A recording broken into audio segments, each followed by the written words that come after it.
Robs only on The Fan Upstate. Good morning. I'm a winner. I know how to win. Yes, indeed. It turns out Lonzo is a winner, does know how to win.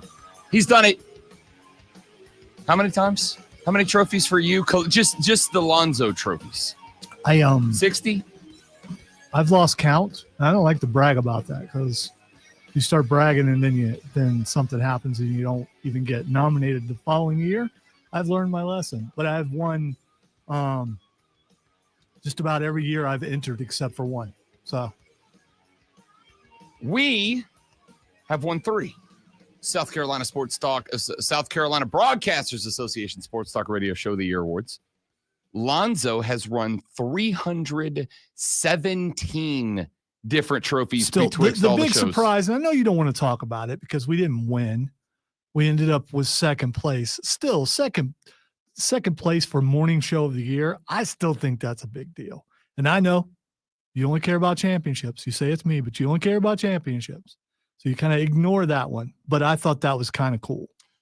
It is cool in that I believe. I really wanted that one for personal reasons. Yeah. And the fact that it got up to 2, that's pretty exciting. That was the first morning show that I've been on where I actually was in contention. It was cool in that I believe we were the first morning show on this station to be nominated for that award, to be a finalist, not just nominated, to be a finalist for that award. We're the first morning show on the station. So, I mean, I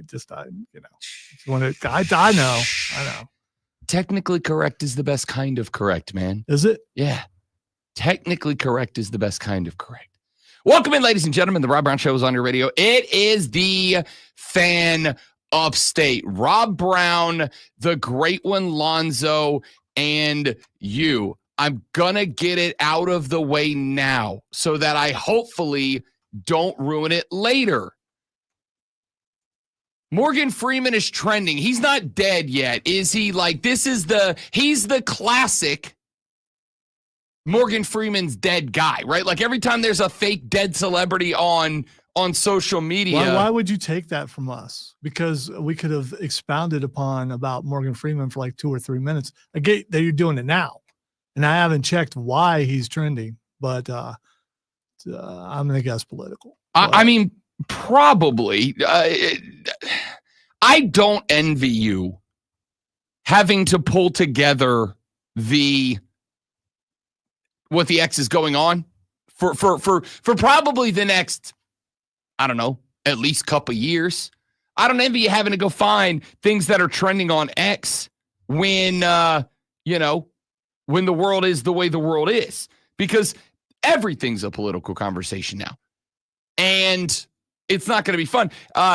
But Morgan Freeman, like the joke for a long time is that like at least a couple of times a year, Morgan Freeman pops up out of nowhere in a Morgan Freeman's dead tweet that takes off for no reason when he is, to my understanding, although that could be different today. No, he's alive. Not. He's alive. It's political. Okay. That's what I assumed it was when it's trending just in the United States and not in the world.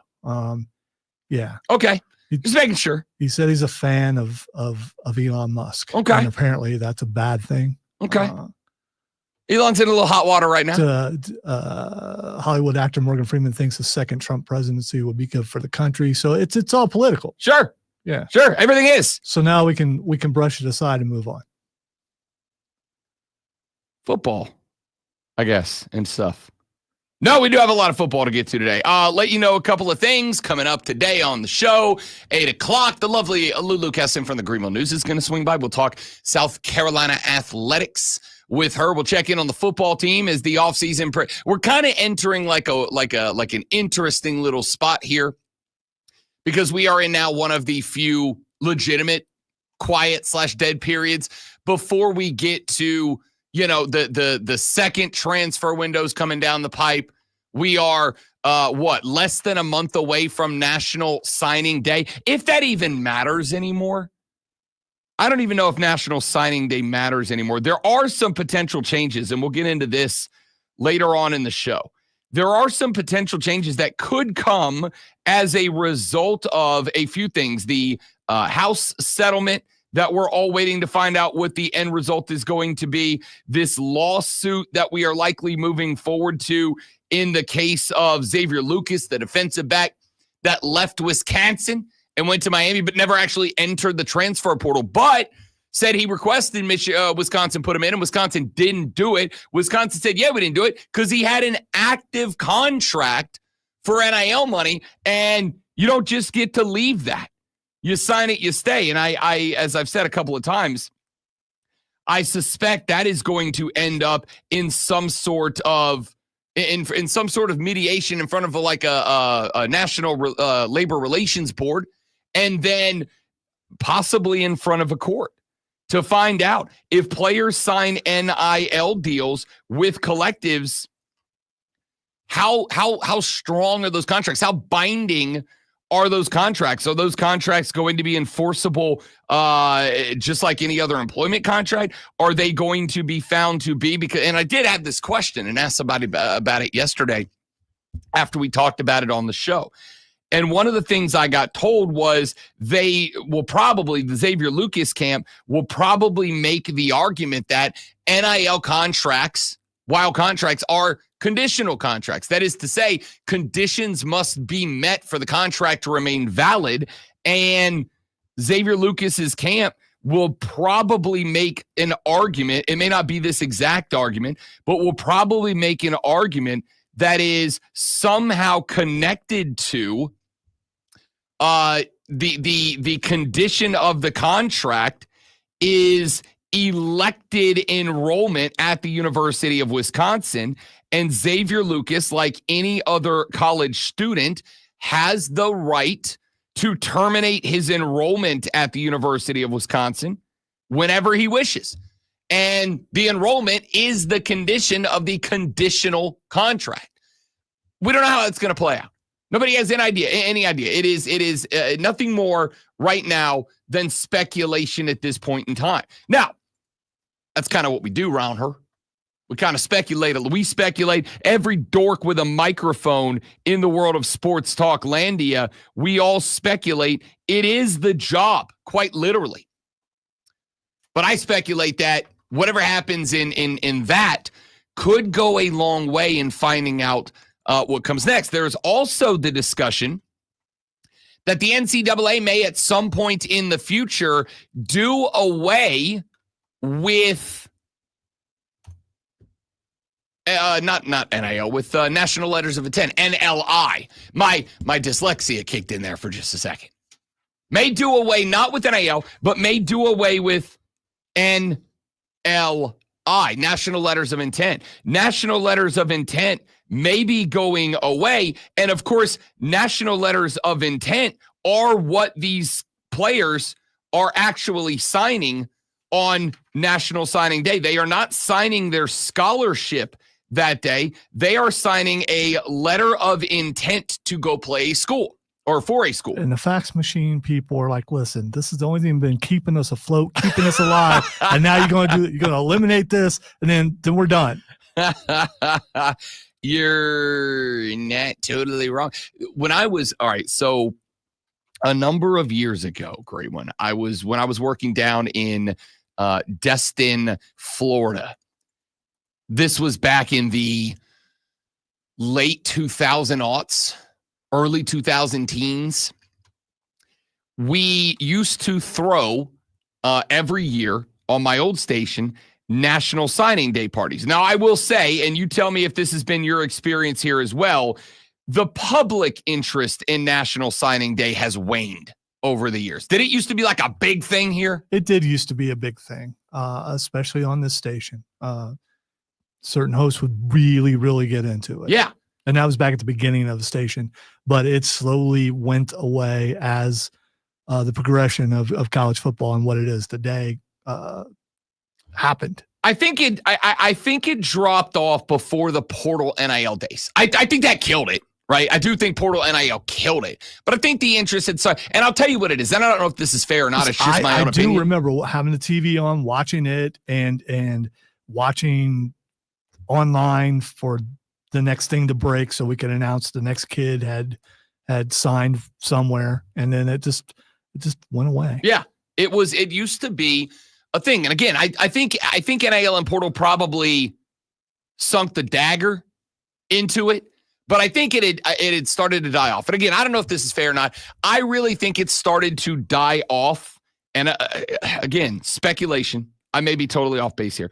I think it started to die off when the National Signing Day events stopped being a kid walking in wearing the gear of the school he's going to and signing his national letter of intent and turned into the big spectacles we've been doing, right? Like the only people who put gender reveal parties to shame are national letter of intent, national signing day parties. When these kids would walk in and they tease the fan base for like a week before national signing day. And then they'd walk into their high school gymnasium and they're wearing a big jacket. You don't know what's under it. They got 9 hats on the table. And some of these kids would like pick up a hat, pretend to put it on, and then throw it and pick up the rival's hat. Or there was a kid who went to Florida a few years ago who, to announce that he was going to Florida, pulled a live alligator out, like picked up an alligator. He's like, I'm taking my talents to Gainesville, Florida. It's an alligator. I'm going to be a gator. I think it got to the point that some of these wouldn't kids do that with a tiger or something like that. That would probably be a bad idea. It'd be awesome. Be awesome. Hey, Jonathan, where are you going to play? Whip open a door. Big ass tiger comes out. Going to LSU, baby. And if he's a lineman, he like picks up the tiger and holds it by the scruff of his neck. There's got to be a kid that, you know what? I'm gonna look this up during the break. There's got to have been a kid at some point that got like a tiger cub and brought it out, right? Like it had to happen. We've had people go to Georgia and they bring out a live bulldog, right? We've had people go to Washington and they brought out a live husky. Point is, I think it got to the point that, and again, speculation, just my opinion, having played this game for a long time. I think it got to the point that the kids started turning it into like WWE promos when they announced. And I think a lot of people kind of got over that real quick, right? Like it's one thing to go get attention. It's another thing to turn it into this spectacle. Kid, where are you going to play college football? You know, where are you going to play college football? That's what we're here for. And it fell off. And then the portal and the NIL, now that, you know, when a kid signs on to play for your school and he signs that NLI, I think a lot of y'all, fair foul doesn't matter. It's reality. I think a lot of y'all are at a point now where you're like, I'm not investing on this kid emotionally, right? I'll invest in him when he plays and he stays. I'll invest in him when I get to the point that I believe that he is a whatever my school is for life. That's what I believe. I believe when he's walking across the stage at graduation. I believe when Roger Goodell calls his name out on the stage and says, with the 3rd overall pick, so-and-so position from the University of so-and-so. That's what I believe. So I think a lot of that kind of killed the whole thing off as far as National Signing Day. But back in the late 2000, 2000 aughts? Is that what you call the 2000 to 2009? It's 2000 aught, right? I think it is. 2000 aughts. Yeah, I'm not doing the aught thing. I think it's 2000 aughts. I mean, that's. What do you call them then? What's that decade called? It's too Latin sounding, and that language is dead. Ipso facto, what do you call it? I see. Did you say 2000, 2009? 2000, early 2000s? The early 2000s. Why would you want to change it? I mean, that's. Well, technically, it's not changing. I mean, why would you? So in your hyphenated world, it's bugging you because you want to find a shorter way to say it. No, because if I say, and then the other way you're saying it is not really shorter. It's if I say early 2000s, like right now it makes sense, but like when we get to, when you and I are doing our show in 2099, and we're waiting for the turn of the next century or the next millennia, or no century. When we get to the turn of the next century, and we say early 2000s, like we're in the early 2000s, technically speaking. So the 20 aughts is, I think, where I'm going to land. In the 20 aughts, when I was down in Destin, we used to do a National Signing Day show, and I would go to, there was a bar called Anglers on the beach on Okaloosa Island, and we would go to Anglers, and they had TVs wrapped around the wall, and the owner would go and he would hook computers up to these TVs, and he would do the live stream of every school. And I remember, I don't know why I'm telling you this other than I find it amusing, and once something pops into my brain, I have to share it. I'm an oversharer. He popped up one day, like 2011, 12, somewhere in there, which is not the 20-aughts. I recognize that now. He popped up the stream from the University of Alabama, and they literally, Zoe, had a webcam on their fax machine, right? And that they would just show you the fax machine, and whenever a fax would come in, all the Bama fans would start to get restless. Oh, who's that? Who's that? Who'd we get? Who's that? One year they did it, and they had the fax machine, and every time the fax machine would go off and a piece of paper would slide out into the tray that they received a fax, there would be a co-ed in a houndstooth mini skirt with a white... What's houndstooth? It's that pattern Bear Bryant's hat, that black and white kind of like crazy checkerboard-ish. All right. Yeah, houndstooth. They would have a young co-ed from the program in a houndstooth mini skirt, high heel stilettos, and a, let's say, white tank top tucked into it. And she would walk over, Zoe, and she'd go to the fax machine. And the webcam, of course, was behind her. And she'd walk over to the fax machine, and she would do this to get the fax out of the fax machine. And you watched, this was like early webcam days. Like, you had to go to their website to see the webcam. You could hear in the bar every time that a fax would go off, you just hear people start going, here she comes, here she comes, here she comes, fax is in, Bama's got one, here she comes. And the whole bar would pay attention to this. And I thought, as sexist and gross as it is, what a hell of a way to get everybody's attention turned to you on National Signing Day and to paying attention to what you're doing and talking about you. It's gross, but I get it. Why is it gross? She could have said no. I mean, yeah. So she's okay with it, and she probably got paid for it. Why is it gross? No, she would have been what do you call them? Not interns. They're not interns when they have students that effectively volunteer at the athletic department, and you can usually generate credits out of it.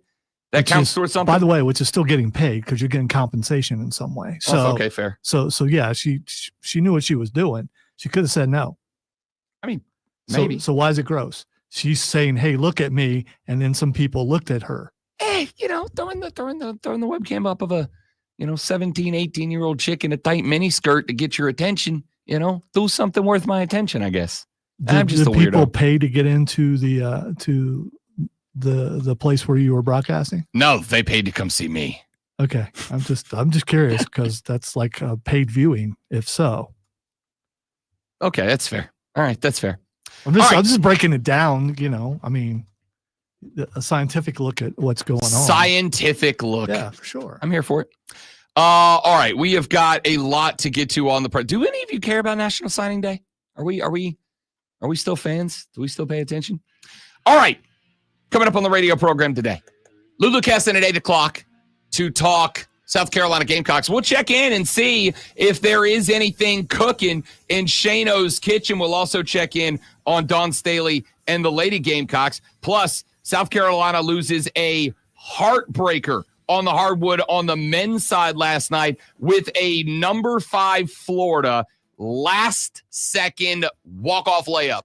We're going to talk about that. Clemson gets win number 16 over Syracuse, threatening to climb back into the top 25. We'll talk about that. No Rashad Beard today. He's got to push off to tomorrow, unfortunately. A little under the weather. Texted me early this morning, said he's not feeling it, so he'll join us tomorrow. But we still have Hate Nest Mario at 9:00, and it's Thursday. And you know what that means. Fight Club with the great one, Alonzo, coming up at 9:20, boxing, MMA, pro wrestling, and whatever else we want to get to over the next 4 hours of the Rob Brown Show on the Fan Upstate. Mike, good morning, big dog. What's up? Welcome in, as always. Sports voice of you, the Upstate Fan. Call 844-FAN-PHONE. That's 844-326-3663. The Fan. Upstate. From the News Talk 98.9 WORD Weather Center, here's the Carolinas' most stressful forecast on the Fan Upstate. Mostly cloudy skies today with our high around 40. Partly cloudy skies overnight tonight with a low around 21. Sunny with a high of 44 throughout Friday, and clear skies into Friday night with a low around 21.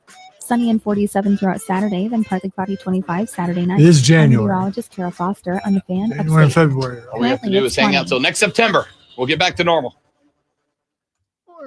I'm Brian Tedesco, March. CEO of Blaupunkt America, Basketball. the pioneers of the car stereo. Today, we're not just about Basketball. sound systems. It's not really We are about revolutionizing the e-bike scene with Blue Dot Bike. I'm talking about. Thanks to Help team AmericanEagle.com, our It's all about online spotlight. presence now features a dynamic e-commerce website that showcases the quality and affordability of our foldable e-bikes. And our collegiate e-bikes, just perfect for the college fanatic. These e-bikes offer a new way to experience freedom on two wheels, no matter your age.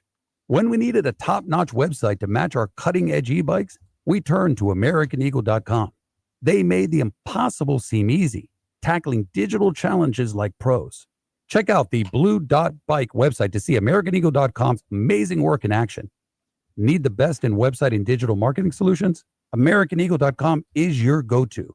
They've been a game changer for us, and they can be for you too. Visit AmericanEagle.com or call 877-WEB-NOW-1. That's 877-WEB-NOW-1. Sponsored by Rapid Radios. Rapid radios are instant push-to-talk walkie-talkies, offering national LTE coverage and no subscription ever. Perfect for instant contact with an aging parent. For a limited time, go to rapidradios.com and you'll get an extra 60% off, free UPS shipping, and add code radio for an extra 5% off. The Fan Upstate. Here's how to get in the game. On your radio at 97.7 FM, 1330 AM, Greenville. 97.1 FM, 950 AM, Spartanburg. Listen on your phone, download the Odyssey app, and search The Fan Upstate. There's a whole lot more to know about sound if you really want to go into the subject. Your smart speaker. Just say, play 97 The Fan Upstate. On your HD radio at WFBC HD3. There's just one more thing. And on your computer at the Fan. FanUpstate.com. Text or call. One number does it all. 844-326-3663. That's 844-FAN-PHONE. This is the Rod Brown Show on the Fan Upstate. It's so noticeable right there. Every time.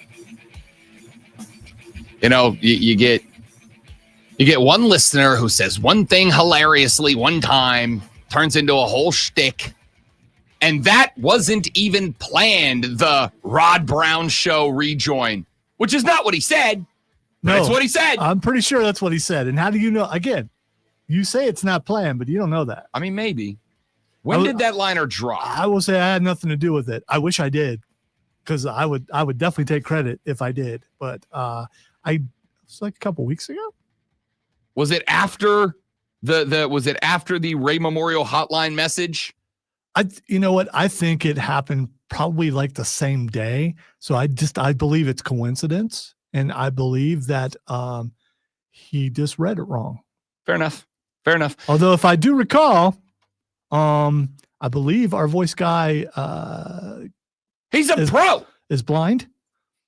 So if so, that means someone wrote it that way. I'm just saying.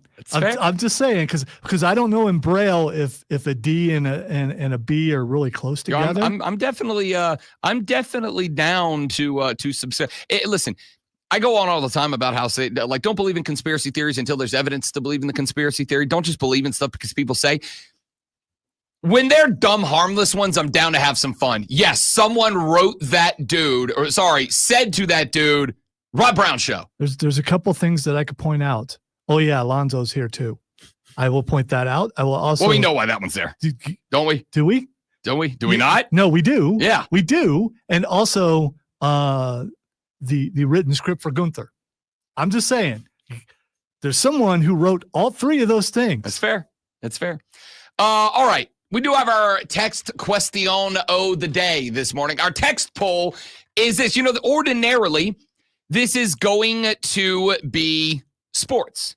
Ordinarily, this is going to be sports related, sports adjacent. It's not this morning. And I'll tell you why. I went earlier this week for my old regular, GP checkup. Just make sure the wheels are staying on, so to speak. By the way, I don't believe that's a normal thing. A physical? I don't think people normally do that. I haven't had one in, I don't know, 25, 30 years, something like that. I'm just saying, I don't think your average listener goes and gets a physical all the time. And it's good that you're doing that. I get mine once a year. I mean, that's good, but I don't think your average listener does that. I get mine once a year. I want the old way. Listen, my mom's not up and listening yet. I can say it now. I come from bad genes. All right? My family's genetics. There's no Olympians in my family. All right? There ain't a single professional athlete in the Rob Brown family tree. But there will be. There will be. Lou's going to be amazing. I mean, I hope so, but I've seen him play youth soccer. It's not going great. All right? It's mean, dude. He's 6. He also ain't listening, and I'm honest. He's got some work to do. I went to one of his basketball games last time I was home. I looked at my little brother. I'm like, you are failing as a father right now. All right? Say it to his face. Anyway, no professional athletes on the Rob Brown tree.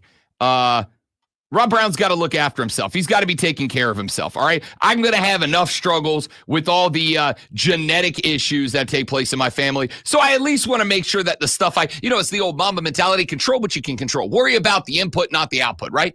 If you put in good input, most of the output's going to be good. So I'm looking after myself. I'm trying to make sure I'm healthy, blood pressure's good, heart rate's good. Shockingly low cholesterol somehow. Like I'm in good shape. All right. I'm fat. Doc's like, hey, bud. Now in fairness, I am like 35 pounds lighter than the last time. He's like, hey, nice job. I'm like, well, you don't know what happened in between, but that's all right. That's all right. I'm like 14 heavier than I was at the wedding, but don't worry about it. All right. So I go in to get my physical, and the doc's like, hey, man. How's the morning schedule going for you? Getting up at 3:30 in the morning. And I was like, I guess that depends on what time of day you ask me. When you ask me at 3:45 in the morning, I hate everyone and everything. I'm ready to go. I'm ready to scrap. You can catch that smoke. When 6 o'clock rolls around, I feel great. I've been up. I've been moving. I'm good. Got my vitamins down.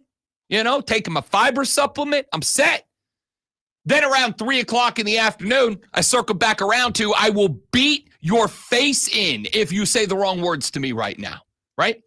And he goes, all right, that's good. Why don't you get up maybe 30 minutes earlier? He said, I know it's a big ask getting up that early in the morning, but why don't you get up 30 minutes earlier and do some stretches?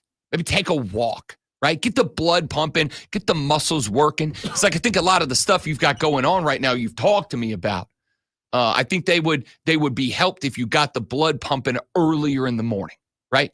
And he's probably spot on. Oh, he's absolutely spot on. But, how many people actually do that? Especially who work this shift. I mean, it's very difficult to do on this shift. I will acknowledge that back in the day when I did my first morning show, when I was back in my mid-20s, as I've said on these, I think I've told you this before, I was nocturnal doing the morning shift, right? I was genuinely nocturnal. I would do my show from 6 to 10 a.m. I would go home. I would knock out from noon. I'd do my post-show. I'd run my adulting errands. I'd knock out from noon to 8 o'clock at night. I'd get up at 8. I'd show prep through the night. I'd go do my show. That was awesome. I was in my mid-20s and dumb. I'd go show prep at local dive bars. I'd be sitting at a bar with a notepad and a laptop doing my show prep. And then I'd go in and do my show 6 till 10, go home and be nocturnal. I can't do that anymore. I got too much going on. I'm married now. I'm almost 40. So what you're saying was you were drunk at every morning No, show. I went and listened to music. Did you? Because, usually people go there to imbibe. And I knocked back a brewski or two, but it was two. Okay. Right? Two. And this would be at 10 o'clock at night. And then I got 8 hours till I'm on the air. Right? I would love to hear some of that show to see if I can tell. You wouldn't? Because I will tell you this. There was probably 2 times that I was like, I'm calling in sick. I may have gone 1 or 2 past the line. I'm calling in sick. This was also the point in time where I was very young and unestablished in my radio career. I wasn't throwing it away over a Miller Lite, man. Not happening. Still wouldn't today. Not happening. Otherwise, we do bottomless mimosa sports with Rob and Zoe. Yeah, all right. I don't think that would go over, but you could try it. I'm here for it. Hey, if any of the salespeople downstairs want to book us a brunch spot, we'll call it Bottomless Sports with Rob Brown. I'll be designated driver of the show. Sports done bottomless. As long as I know when to pull the plug. So he says, get up, get going 30 minutes earlier, do some stretching, do some jogging, do some walking, do something, get the old brain going, get the old noodle spinning. And I said, all right, Doc, I'll give that a shot. And so this morning, I actually did it. I set the alarm for 3:15. It's only about 15 minutes early. At 3:15, I'm like, you know what I'm going to do? I'm going to get up. I'm going to take a quick walk around the house, maybe around the, I live on a circle. Take a walk around the circle. It's going to be cold. That'll get that brisk feeling going. I'll get going. Buddy, that alarm went off at 3:15, and I couldn't have punched snooze harder if I was fighting for the heavyweight championship. Absolutely not. Absolutely not. So I went back to sleep, and not only did I go back to sleep, but I went back to sleep and slept for 15 minutes longer than I usually do. Wife rolled over and Elspeth, she's like, hey, you're supposed to be at 15 minutes ago. I'm like, yeah, I know. All right. So here's my question. Here is the text poll question of the day. And this one is brought to you by sheer curiosity of Robbie and the Great One. Do you have a morning routine? There are 3 answers I have for you. Because wife has a morning routine, but it ain't physical, right? Her morning routine is like she gets up, she plays our little New York Times word puzzles. We have our little word puzzles that we play every day because the couple that wordles together stays together, I believe is how that phrase goes. She gets up, she does her little wordles, her little New York Times word puzzles, and she sits on the couch under a big fuzzy blanket with her first cup of coffee and the doggo, and she hangs out with them for like 15, 20 minutes while her brain warms up. And then she gets up and gets dressed and goes to work and all that, right? She has a routine, but it's relaxing. It's calming. It's the brain fires up while she And then there's a lady, and I've told you about this lady before. She drives me up a wall. Doesn't matter if I leave at 3:45 in the morning, 4:15 in the morning, 3:30 in the morning, 5 o'clock in the morning. Doesn't matter what time I leave to get here. There is a lady outside every morning who jogs the circle. The circle around my house is a half of a mile exactly. From driveway around the circle to driveway, it's a half a mile. Every day when I leave, doesn't matter how early or how late I leave to come in, this lady's out there and she jogs and not like Alonzo, not like a power walk. I mean, a jog. She's jogging. And she has to jog for at least 45 minutes because that's the window I leave within, give or take a few minutes every minute. Every morning she's out there. This is her routine. She gets up, I assume around 3 a.m., gets dressed in her fitness clothes, and goes and jogs. Yeah, I don't understand the need to power up because I get up Monday through Friday, immediately walk in and turn the air fryer on because it preheats a certain amount of time. I go to the restroom, go back in, put my tater tots in. I know where I am time-wise, depending on how much time is left in the air fryer before I turn it on to the allotted time, which is 16 minutes. In that 16 minutes, I go back in, take my shower, get dressed, come back in, start packing my lunch, get my egg frying, turn the TV on, put in my half of an English muffin with 3 minutes left to go and the tater tots. And usually everything is finished at the same time. And then I'm sitting down eating my breakfast whilst watching something that was on the night before that I didn't get to watch. And then I try to leave at the same time every day. So the answer is you absolutely have a regimen. Oh, for sure. Absolutely. For sure. And there's no groggily thing. I mean, it's as long as my leg works and I can move about the house, then I'm doing the same thing Monday through Friday. I have routine. I did it in high school. I did the exact same thing in high school. I've done this my entire life. No one taught me to do it. I just started doing it. I have no routine. Every morning's an adventure for me. There are days I shower at night before I go to bed. There are days I wake up and shower in the morning. There are days that I get dressed and then go get something to drink. There are days I go get something to drink and then I come back and get dressed. Like it's different every day. So here are the 3 answers because I am nothing more than curious. This has no impact on the show. It is out of rank curiosity. Text question of the day. Do you have a morning routine? And here are your 3 answers. If you're like me, no, just text no. No routine. It's just chaos every morning. If the answer is yes, but it's like a nice relaxing, if you like the wife, nice relaxing morning, gotta let the engine rev up a little bit. Text calm. Calm. C-A-L-M, calm. I say that in case the mayor of Philadelphia is listening. And if you have like an active You're up, you're jogging, you're moving, you get on the treadmill, you hit the bench press, whatever. Text active. Do you have a morning routine in the AM? Your three options are no, calm, or active. Text 844-326-3663, 844-326-3663. No, calm, active. Those are the three options on the text poll of the day. When we come back, let's talk some football. Rob Brown, the Great Malonzo, you, the Rob Brown Show, the Fan Upstate. Listen on your phone. Download the Odyssey app and No, you're search good on this one. Actually, I'm going to go. I'm Chuck Sanders. Here's the Sports Flash presented by Progressive. Men's Hoops Wednesday, Clemson beat Syracuse 86-72. The Tigers 16-4 with the win, 8-1 in the ACC.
in Greenville and Asheville. 864-448-3772.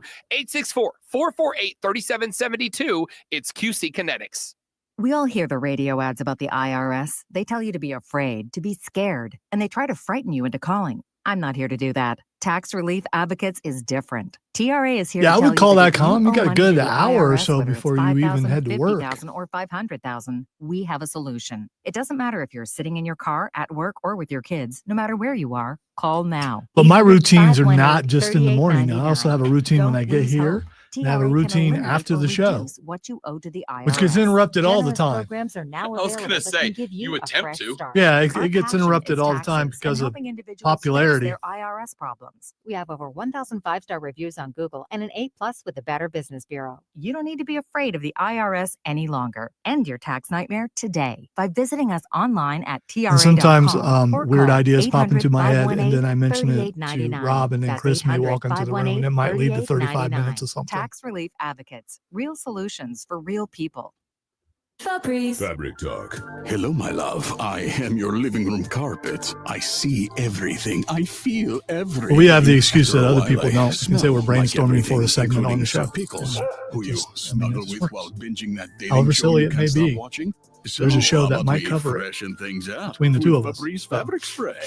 Ooh, and a big spray for my pals, couch and ottoman. Ah, yes, refreshing. Breathe happy, Febreze. La la la la la.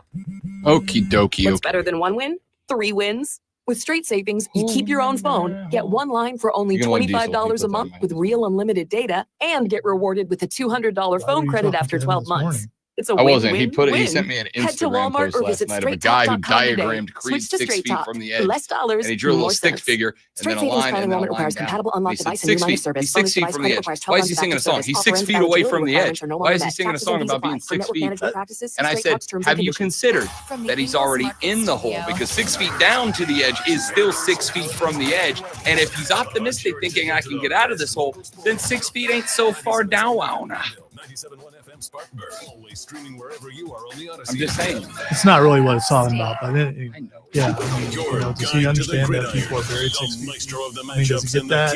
Again, So he's talking 6 about. feet from the edge, and I'm thinking maybe 6 feet ain't so far down. That's optimistic. So he's I'm in a hole. contemplating suicide. Is what he's doing.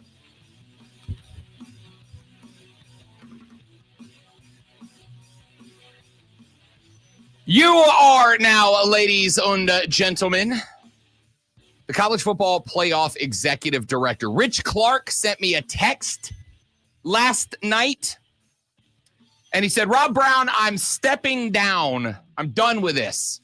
You people complain too much. You complain about everything. I don't want to hear it anymore. And I said, I understand, Rich. Don't you worry. The Armada will take real good care of the college football playoffs.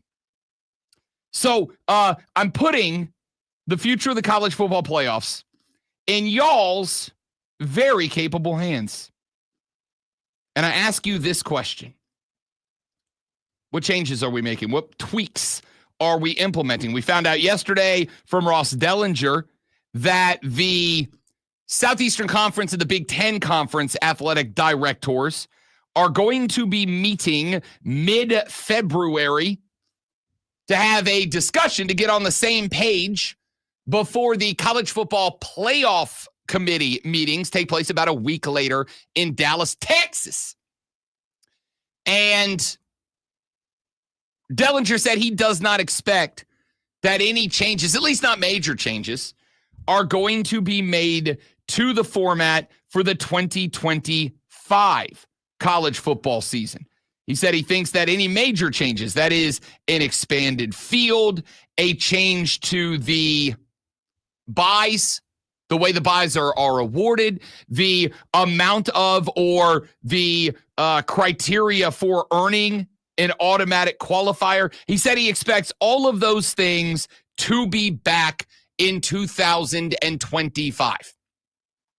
But Rich Clark texted me last night and he said, yo, I'm out.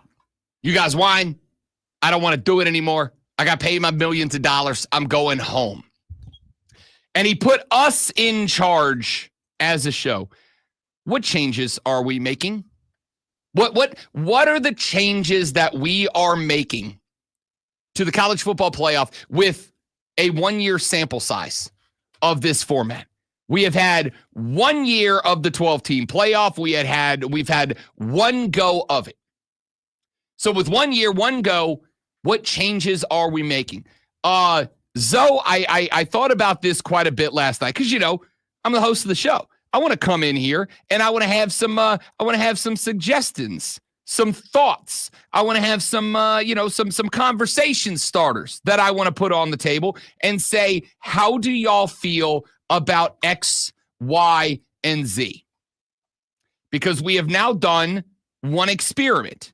And in the world of science, which you all know I'm a big fan of, in the world of science, now when you've run your experiment, you've collected the data, you've recorded the results, you sit, you look, you analyze them. And the next step is to try to figure out in your experiment any variable that might have impacted the end result of the experiment, right?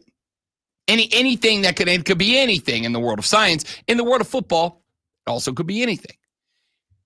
Are there any variables in the equation after this playoff that you think we should tinker with? And here's the hot take I came up with. Great one. I don't think I want to change anything. I think I want to let the same system run one more time. I think I want to run it back next year the exact same way. And that seems to be, though it is not intended to be from me, That seems to be a bit of a hot take because as I scrolled the world of social media yesterday, I saw person after person after person saying, I'd change this, I'd change that, I'd tinker with this, I move this, I do this, I move it up, I move it back. I think I want to leave it exactly where it is. Now, there are going to be people who say, I want to change, and this seems to be the big one right now, I want to change the way that the buys are awarded. Why? Because all 4 teams with a bye took an L, yeah? And I don't think that that's a bad premise. We kind of toyed with this conversation yesterday, though I never really circled back to it. Yes, all 4 teams with a bye lost. But let's look at those teams. Boise State did nothing wrong. Even I, who wanted Boise State in, 100%. I think the little guys that earn a shot should get a shot. And in my opinion, they earned a shot. Maybe Ashton Janty earned a shot for them, but in my opinion, they earned a shot. I thought they deserved a chance. None of us thought Boise State were winning the Natty, did we? No, I don't think anybody did. Nor ever in the history of mankind have I ever thought that. Yeah. Even when Boise State was in the Kellen Moore days, none of us thought they were winning a Natty. But we have 12 slots. Give them a shot. I probably would have been okay with you leaving them out even if they were undefeated in a 4-team playoff. Because while I acknowledge they should get a shot, do I think they were one of the best 4 teams? No, even I, the defender, the little guy, did not think that they were one of the best 4 teams in America. Best 12? Hell yeah, give them a shot. They were up against Penn State, a Penn State that worked SMU in round 1.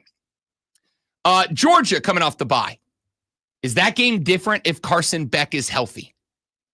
I'm going to say maybe. Because Gunnar Stockton, the backup quarterback who came in that Notre Dame-Georgia game, had a very good 3 quarters of a game. But in the 4th, when the Irish tightened it up, and when all of the sudden it was a ball game, Gunnar Stockton looked like a guy who was kind of fading a little bit. He kind of, like I said, the accuracy fell off just a little bit. I think the pressure got to him in that situation. If Carson Beck plays that game, that's a quarterback for whomst the pressure ain't gonna got him. I think Georgia may win that game. So I'm not going to write that off as, the bye is bad. No, not having your QB1 is bad. That may come as a newsflash to some of you, but you listen to this show, so I doubt it.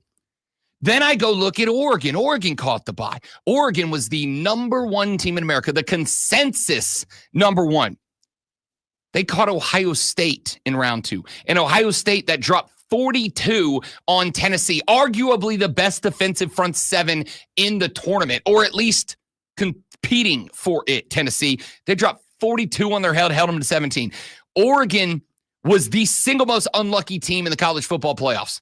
Earned the consensus number 1, and their reward is playing a team that became a wagon in these playoffs in the Ohio State Buckeyes, who, by the way, and I don't know if you know this, so they won the national championship this year, if you hadn't heard. I was aware of it. I read it somewhere. Okay. I didn't know if the news had circled around a gray court yet or not. It's one of those, you see a headline and go, okay, and you just keep moving. Yeah. It's one of those. Yeah. I get it. And then Arizona State, one of the top 4 conference winners, got themselves a bye, went up against Texas, a Texas team that was only the 5 seed, the highest ranked non-bye team, because Georgia barely clipped them in the SEC title game with their starting quarterback, I shall mention, in that game, right? Till the very end. So I'm not particularly worried about the bye. And I do you agree with this, great one? It will happen again if we leave the format intact. Rare is the day we are going to have a Mountain West Conference champion earn a bye. Get in as the 5th conference, and I think that was the design from the beginning, right? Five highest ranked conference champions, top 4 of those get a bye, or top 4 rated champs get a bye. It was always designed to get the Power 4 and then leave one at large open for somebody out there, right?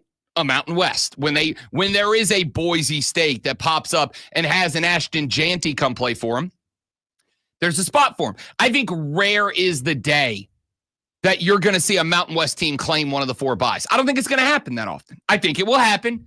Every now and then, you're going to have somebody pop up. But it's also been kind of going to become less and less frequent as a lot of other programs are going to be absorbed into the ACC and the Big 12 down the line, right? The SEC and the Big 10 are going to have whoever they want down the stretch. As the specifically the ACC, when their grant of rights runs up in, 10 years? When that happens, unless Florida State and Clemson win these lawsuits that, by the way, are still going on, and they find a way to dissolve the ACC, the SEC and the Big Ten are going to pick and choose from that a la carte menu of football programs who they want to add to their big conferences. And then the Big 12, who I think at this point we are all relatively sure is going to be the EEC, as we call it on this show, the everybody else conference, they will pick up the rest and everybody else gets left behind. The goal of the 5 conference champs, 4 top ranked getting a bye, was very simple. The Power 4 conference champions and then a Mountain West champ who gets in but doesn't get a bye. Happened out this year. I don't think that's going to be the case. And what I don't want to do is overcorrect in one direction because one of the random situations happened to take place in year number 1. Now, if we have 5-6 years in a row where a Power 4 champ is playing in the opening round and a Mountain West conference champ is playing in a bye, then maybe we think about tinkering. Maybe we think about tinkering and we say, hey, look, at the end of the day, we got to start right. And this is the concept that comes from taking the buys away from conference champions and just awarding them to the top 4 teams when it's all said and done. That obviously is going to reward the Big Ten and the Southeastern Conference. But as we talked about yesterday on the show, it's going to do something else too. What value still remains in conference championship games? At that point will be destroyed. It'll be destroyed. If they move to the model that has been proposed of expanding to 14 teams, and again, I think all of this is a waste of time because I think 16 teams is the inevitability when it's all said and done, but that may be a little further off in the distance than we thought. If they expand to the 12 teams, and part of that plan is 4 AQs for the SEC, 4 AQs for the Big Ten. The SEC and Big Ten championship games mean nothing unless you say the winner catches an auto bye, in which case, maybe. But again, I would look at it and go, not only did the bye not help the Oregon Ducks this year, I firmly believe, great one, if you would have flipped Penn State and Oregon would have played Ohio State in the national championship. That's where the rematch would have come. Probably same result, but you would have seen that as your natty instead of Oregon State or Ohio State, Notre Dame. See, you're probably right, but it's hard for me to – the sample size is so small, and I know we need to look at it as it is because that's all we have. But if it stays the same in 4 years, we're going to know if the bye really is the norm, that if you had to buy, you're going to lose. It's hard for me to judge this whole thing because I have to put aside my fandom and my team won the national championship. So, I mean, there's that. So to me, everything was perfect. Everything's great. Run it back every year. Except for the loss to Michigan. But, can't win them all.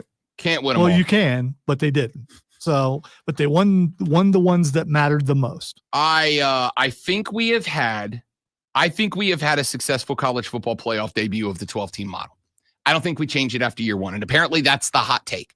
I don't think we change it. I'm not worried about the buys. Although, I mean, you could throw a conspiracy out there. That first 14 playoff, Ohio State wasn't supposed to be in there. They got in there. It was controversial. They got in there. They won the whole thing. And there's 12. Yeah, they were supposed to be in there because there's 12, but, they win the whole thing. So the next time Ohio State wins the championship will probably be when they go to 16 teams because that's, I think the other aspect of this that has to be talked about is, and the reason we are, if we have to settle on a number is, as we pointed out, if it was a 14 playoff this year, Ohio State is not your national champions, despite the fact that they were clearly and without question the best team in this 12-team field. Without question, they were the best team in the 12. From start to finish, best team in the field. They would not have been in the field if it was a 14 model. But it's the same thing with the tournament in March. I mean, there are teams that are not supposed to do anything, and they work their way in and have a successful run. So yeah, but like with it being 64 teams, has there been, and I don't expect an answer off the top of your head, but like lifetime, has there been a Cinderella national champion in basketball? I don't think so. But as far as that goes, would you consider Ohio State Cinderella? No. Yeah, Let me very clearly. Yeah. The Blue Bloods will shine. You'll lose a couple. You'll have a Virginia get dropped by a Furman every now and then, which was awesome, by the way. But like the more likely it is that a genuinely championship caliber team is going to win. The point is, have we stayed at 4? Like all y'all said, "Ooh, it's great at 4, great at 4." Ohio State would not have played this year. There'd be some people pleased with that if that had happened. Sure. Yeah. But none of them with acting with any level of football integrity. Yes, I was going to say them haters. The haters, man. You know what everybody hates? Nope, that's not what I wanted to say. You know what everybody loves? Less of a segue. Sports Flash. I'm fighting for my life over here, See, buddy. I I would really have am. I'm preferred. fighting for it. I would have preferred, and here he is, the hated. I'm okay with that.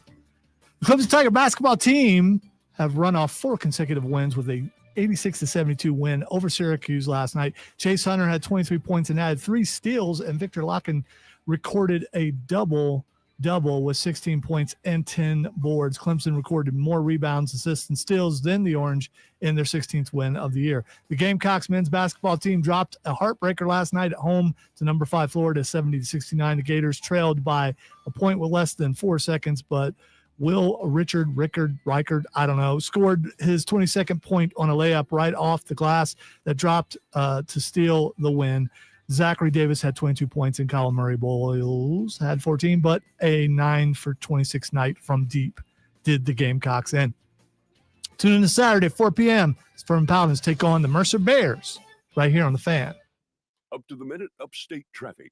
Right now, I-85 is problem-free and running at posted speeds from stem to stern through the upstate. However, you should be prepared for lane closures along I-85, both directions, as ongoing road work continues. Downtown Greenville, northbound Rutherford is stacking up from Buncombe up to West Stone Avenue. Spartanburg, Union Street is slow at Ridgewood Avenue. From the News Talk 98.9 WORD Traffic Center, I'm Bill Brooks on The Fan, Upstate. Hey, this is Diesel, and I am fired up because I've just gotten into playing Underdog. I don't know, Jacob. I think that might be a metaphor for something. I could be wrong. Fun and easy way to cash in on your favorite athletes' performances. You think Mahomes will throw for higher than 3 touchdowns or Luka will score lower than 30 tonight? Play an entry and cash in. And for somebody like me who's new to Champs Entry, it couldn't be any easier. And it gives me so many more ways to stay invested in all the biggest games. You could win up to 1,000 times your money just by choosing higher or lower on player stats. Hey, do you remember that famous song about knowing when to hold it and when to fold it? Well, Underdog lets you keep riding with your entry or tap Win Now to cash out whenever you want. And my favorite, with Underdog Rescues, you can get your money back and receive a promo if an early injury causes your entry to lose. Underdog is the best place to play Pick'em. Download the app, sign up with promo code WORD, and deposit now to get up to $1,000 in bonus cash instantly. That's promo code. I never really looked at the lyrics to that song, but it's exactly what I thought it was. NCBGambling.org. This is an important notice to all U.S. taxpayers. You ever looked at the lyrics to Down in a Hole? I mean, I knew what I thought he was talking about,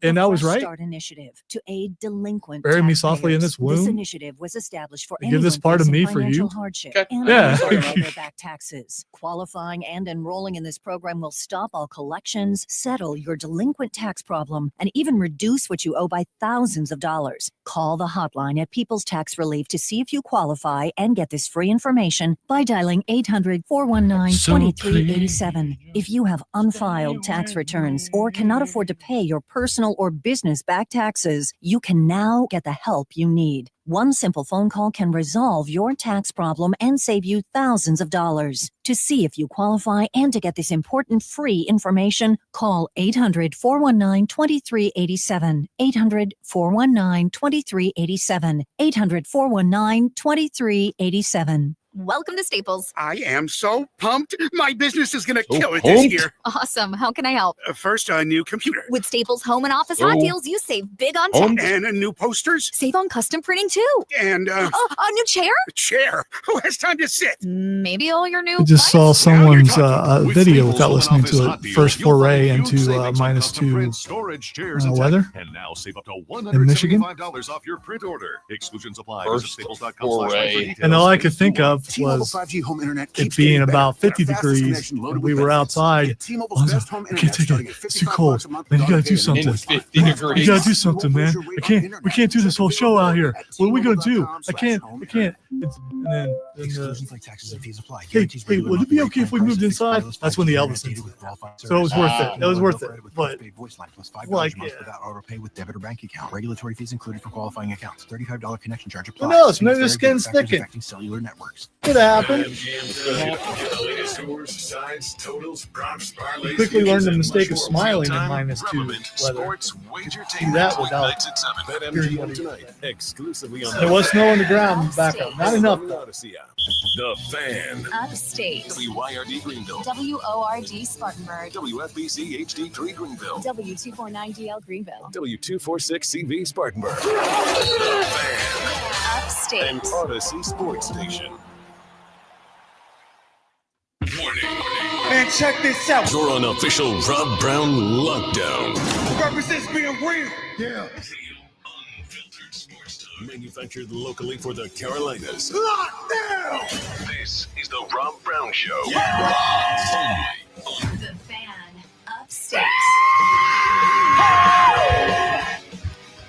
Off we go into our number 2. Welcome back, ladies and gentlemen. The Rob Brown Show on your radio. It is the Fan Upstate. Rob Brown, the great one, Alonzo, and you. Going ham at 7 a.m., baby. We got a lot to get to.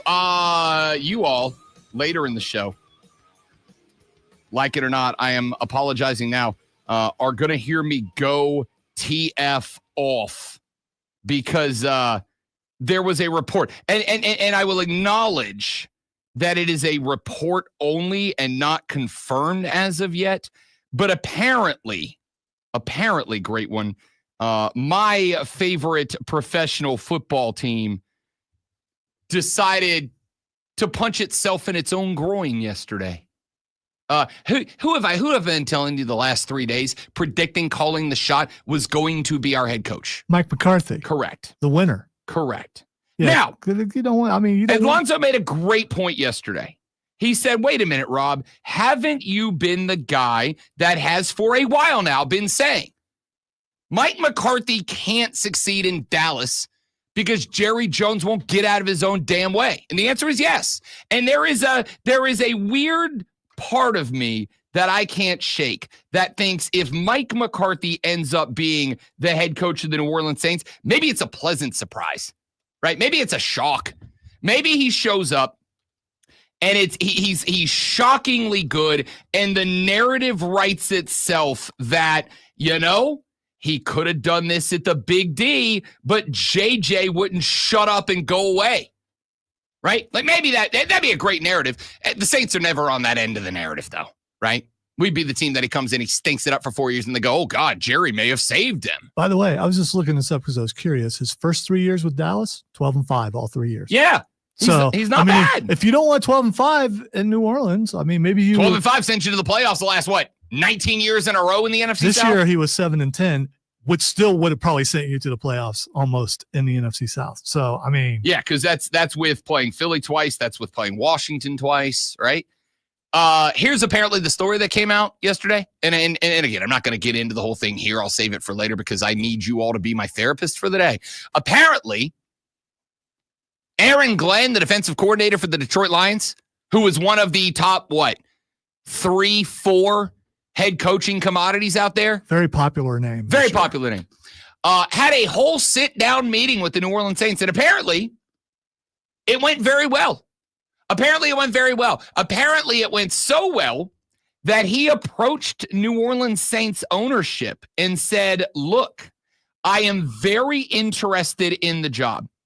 I like the foundation here. I know it's going to be some time, but that's what I'm in here, the long haul. I know it's going to be some time. I'm very interested in the job. But in order for me to take this job, I want to, as I have the chance to do with the New York Football Jets, I want to have a say in who the general manager is. I don't want it to be Mickey Loomis anymore. You know, Mickey Loomis that has guided the New Orleans Saints just to a Super Bowl win 15 years ago.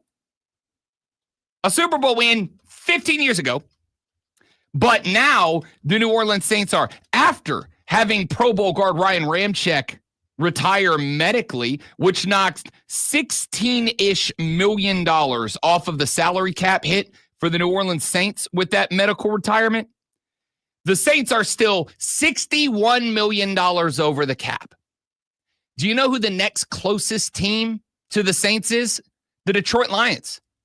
At $16 million over the cap. The jump from the second highest cap overage to the highest cap overage is from 16 mil to 61. We're screwed. For like a decade, we're screwed. But Aaron Glenn said, I believe this can get fixed. I'm in for the long haul, if you believe this report. I believe this can be fixed. I am in for the long haul, but I want to hire a new GM, and I want a say in who gets there. The Saints are kind of like the ugly dude in the class. If the hot chick comes up and says, I'll go on a date with you, but I need you to shower, put on deodorant, and change into some nice slacks. If that nerd says, no, I'm gonna wear my pocket protector and my cargo shorts. You look at that guy and you go, hey, idiot. She asked you for a minor change. Take a shower, nerd. Dude, you should shower, but in the end, don't change for somebody else. If she doesn't like you for who you are, you don't need her. Some people need to be told who you are is not beneficial to society.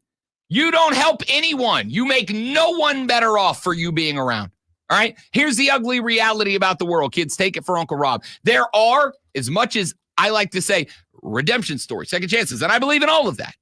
There are also some people who are just irredeemable. There are some people who just cannot be helped. They are not a benefit to society, and no matter what you do, they never will be. They're going to refuse it. Is that what you're saying about the Saints? Yes. Wow. Yes, right now I am. Because apparently, Aaron Glenn, one of the two, I would argue, him and Ben Johnson, top two head coaching candidates in the National Football League that everybody with a vacancy was interested in, according to a report, told the Saints, I'm in, but you got to fire Mickey Loomis and you got to let me have a say in who the next GM is. I'll tell you straight up. Yup, you got it, bud. Mick, thanks for your 2 decades of service, but you got to go, bud. We're in a real bad spot, and you're the guy that put us there. Sorry, man. You got a jet. If Lonzo and I win 53 consecutive SCBA Sports Talk Radio Show of the Year awards, we're 3 deep already. If we win 50 more of them, and then in year 51, I come in here and I start cussing up a storm on the air and disparaging other employees and doing this and doing that and doing all these things that, you can't do, the boss is going to go, thanks for your decades of service, bud, but you put us in a bad spot, you got to go. Business has to come before history, all right? It just does. And so apparently, Aaron Glenn said, I will come here and, again, according to a report, unsubstantiated, but because it makes my team look real bad and dumb, 100% I believe it's true. 100%. He said, I want a new GM, and I want to say and who it is. And the ownership of the New Orleans Saints, who, again, let me remind you, are $61 million over the cap and have no way to dig out other than letting go of everybody who is anybody on this squad. We're going to be a JV squad next year. We may be joining the Lions in an 0 season next year, and I'm not kidding. Okay?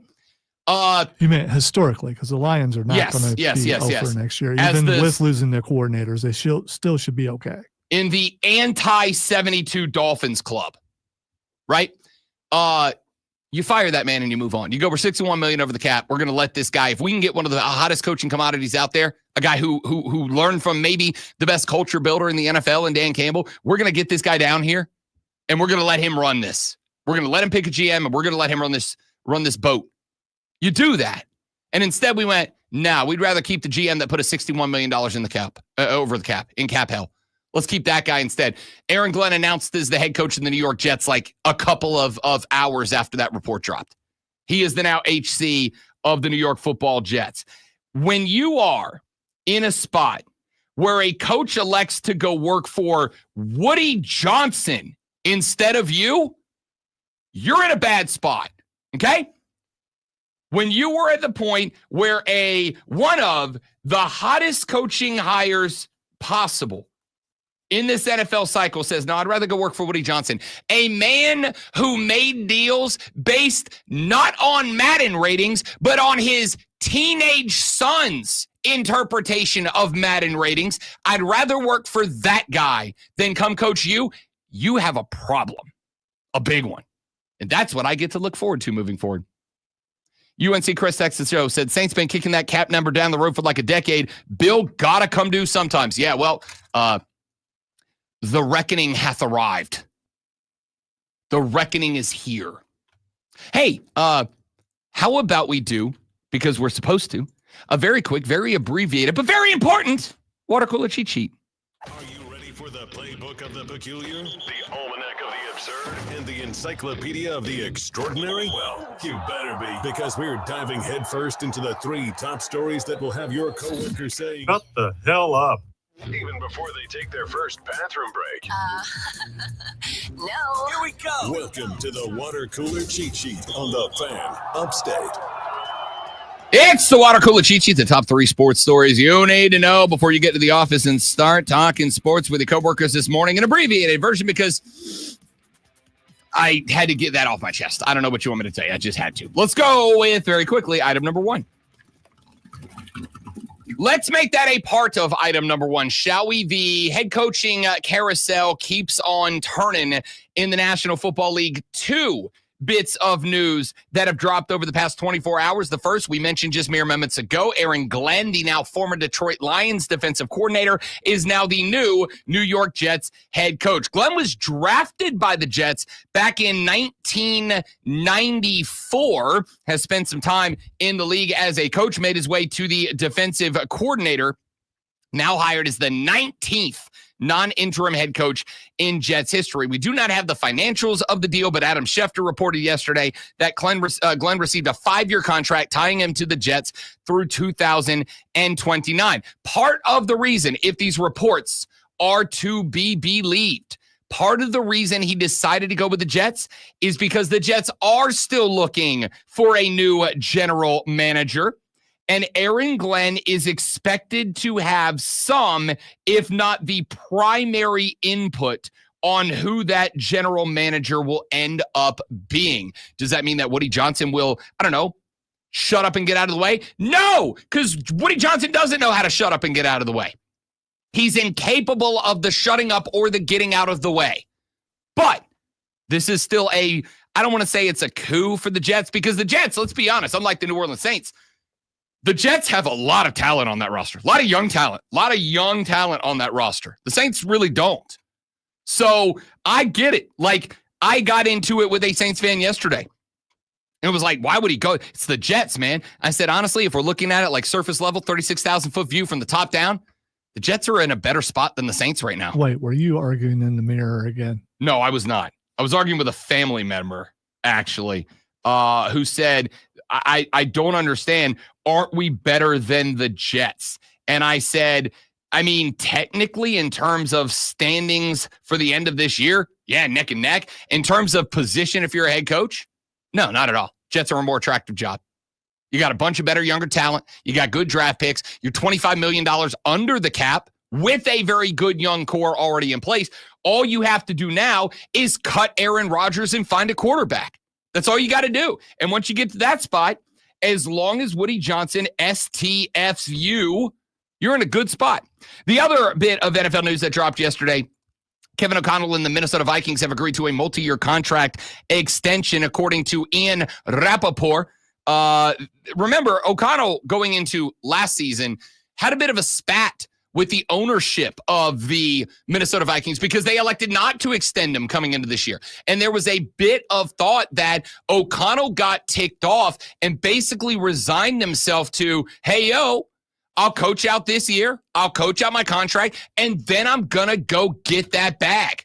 Somebody's going to want me. And he's right. Just about anybody, had he become available, I think would have jumped and promised Kevin O'Connell the world if he came available. But Ziggy and the gang up there in Minneapolis, Minnesota, I think saw the light and went, yeah, we can't let this cat walk, man. We can't. He's done too much. We can't let this cat walk. They get him his big butt extension, and he stays with the Vikings. Very quickly, item number 2. I say very quickly because we're going to come back to both of these games later on in the day. But item number 2, the Clemson Tigers walk off number 16, win number 16 on the season with an 86-72 win over the Syracuse Orange last night. They improved to 8-1 in the ACC overall. That puts them just a game off of the top spot in the ACC behind undefeated 8-0 Duke. Technically a half game back if you are paying attention in this one. The Tigers were led by Chase Hunter, who has been remarkable. Shot over 50% from the floor last night. Shot over 50% from 3 last night. 23 points, went 5 of 6 from the stripe. Also recorded a rebound, an assist, and 3 steals in this one. Victor Lakin at 16, Ian Shiflin 11. Only 3 players coming off the bench to participate in this one in Clemson, but they shot almost 56% from the floor as a team, shot 45% from 3 as a team, and out-rebounded the Orange as well while holding them to, 54% shooting from the floor, and that ain't going to get it against teams like Duke. But that's for a team that is hovering at or below 500, Syracuse is a surprisingly efficient team. So I don't freak out quite about that number yet. We'll keep an eye on this. The Tigers improved to 16-4 overall, 8-1 in the conference. Let's get to item number 3. You're a heartbreaker, Florida Gator. I probably could have come up with more, but 70-69, the number 5 Florida Gators come into Columbia and narrowly escape from Lamont Paris's South Carolina Gamecocks men's basketball team. 70-69, nice, is your final as South Carolina falls to 0-6 in conference play. Talk about a swing in the wrong direction. I'm not giving up on Lamont Paris, okay? Lamont has made one mistake so far, in my opinion, during his time in Columbia, South Carolina. The one mistake he has made is that he does not have a point guard on this team. And it turns out you got to have a quarterback to win. You gotta have a point guard. There is no one on this team. You got guys that can come out there and can make some noise. And I know there's some injuries, and I know there's some guys that are going to end up making their way back. I know there's some guys like Jacoby Wright that can kind of play a hybrid. He's more of a scoring guard than a point guard. There is not a true point guard on this team, and it shows up in big-time situations because you're getting more and more positions where I'm having to ask my power forwards, I'm having to ask my shooting guards to dribble, drive, penetrate, and run the offense. And they're not guys who are designed to run the offense. They are guys designed to run in the offense. You just do not have a ball handler, a true ball handler at the point, at the one that can facilitate everybody else. And what ends up happening is everybody else is having to adapt to that. And it's making it, in my opinion, very difficult for South Carolina to develop any sort of timing and rhythm and precision when they are running sets. And that is what's doing you in. The Gamecocks held a 69-68 lead over the Florida Gators with 4 seconds left in the game. But because they don't have a point guard that was able to lock down Will Richard, the point guard for Florida, he faked right, he went left, he got in the lane, he set one way high up the glass, and it teardropped into the bucket. 70-69. South Carolina could not get a game winner in the 3 seconds they had left, and they fall to 0-6 in conference play. Pendulum swing the other direction, but I am not giving up on Lamont Paris. Find a ball handler. Game changes. Back after this on the Rob Brown Show on the Fan Upstate. You see, All right, guys, quick live reading. We're coming back. Stay right there for me, please, and thank you. Don't go anywhere. This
is this. Zoe and I started the day.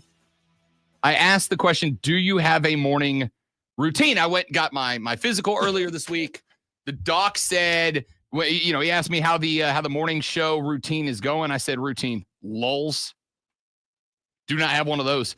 And he goes, I would suggest that you develop one. Get up 30 minutes earlier, get some stretching, maybe take a walk, do something to get the blood flowing. He said that's actually really good for your health. I said, yeah, I'm going to do that. I got up this morning, set the alarm for about 15, 20 minutes early. And as soon as it went off, I slapped the snooze button like it insulted my mama, and I went back to sleep. I did not do that thing. And I know I need to, and at some point I will, just not today. So do you have a morning routine? But the answers are not yes or no. They are this. No, I don't have a morning routine. Every morning is different for me, right? Lonzo does have a morning routine. He gets up. He's got the air fryer. He's got his timings down. He knows when to put the food in, when to take it out, when he's going to eat, when he's going to do this, when he's going to do that. I'm the exact opposite. I get up every morning and I do things as pop into my brain. There are days I wake up, I take my prescriptions right out of the gate. There are other mornings that's the last thing I do before I leave. There are mornings I get up, I head straight to the kitchen and I get my little Ninja blender and I make my little fiber drink. And there are other days where I don't remember to do it at all till I get home on my lunch break. Right? It's just chaos every morning. And I know that's bad, and I know I shouldn't do that, but that's the way the old noggin works. So there's also a lady who lives in my neighborhood that it does not matter what time of the morning I leave. I could leave at 4 a.m. to get here earlier. I could leave at 5:30 a.m. because I had a bad morning and I'm way late. I see this lady out jogging every day. She's got to be jogging for a minimum of an hour and a half every single morning, starting around 4 a.m. I respect her for it, but I hate her a little bit, all right? Because I ain't got that dog in me like she do. So, do you have a morning routine? 844-326-3663. The options are no, if you don't have a morning routine. Active, if you are one of those jogging people. And it doesn't have to be jogging. It can be you get up and go for a walk. Maybe you get up and you do a little AM yoga. Maybe you get up and you got like a stretch routine that you go through. If you get up and you start being physical every morning, same time, same way, then text active. And if you do have a morning routine, but it's more calm. My wife's morning routine is very simple. She gets up, she makes herself a little coffee. She gets that cup of coffee. She goes and she sits on the couch under the big fuzzy blanket with the dog. She hangs out with the dog. She does her little word puzzles on the phone to get her brain engaged. That's her morning routine every day. Monday through Monday, every morning. Coffee, couch, furry blanket, dog, word games every day. So if that's your morning routine, text calm. So your answers are to the question of the day, do you have a morning routine? Your answers are no, active, or calm. C-A-L-M, calm. Text your answer to 844-326-3663, 844-326-3663. Do you have a morning routine? Text no, active if you're getting up and moving and doing stuff, or calm if you're like, I get up early, but I go sit and I relax for a few minutes before the chaos of the day. No, active, calm. Texter said, no, mornings are for survival. I have never had a text resonate in my soul as much as that text does. I am fighting for my life at 3:45 in the morning. Why? Because it takes everything in my being not to walk back in. You know, when I get up in the morning, I get up, I leave the bed. And then again, like some days I shower, some days I shower the night before. Some days I go get dressed straight away and then do my stuff. Some days I go do all my stuff and then I come get dressed. Some days I go pack up my bag before I do anything. Some days it's the last thing I do. It's chaos every day. And every day I walk by the bedroom door like 3 or 4 times and I look in there and there's the wife snoring away. There's the dog curled up at the foot of the bed. And I'm like, yeah, I could call in sick today. You know, also before I go to bed each night, I put my frying pan for my egg on the stove. I set out my lunchbox, put 6 waters in front of that. I go put my clothes out for the next day. All part of a routine. It is. I don't do any of that. All right.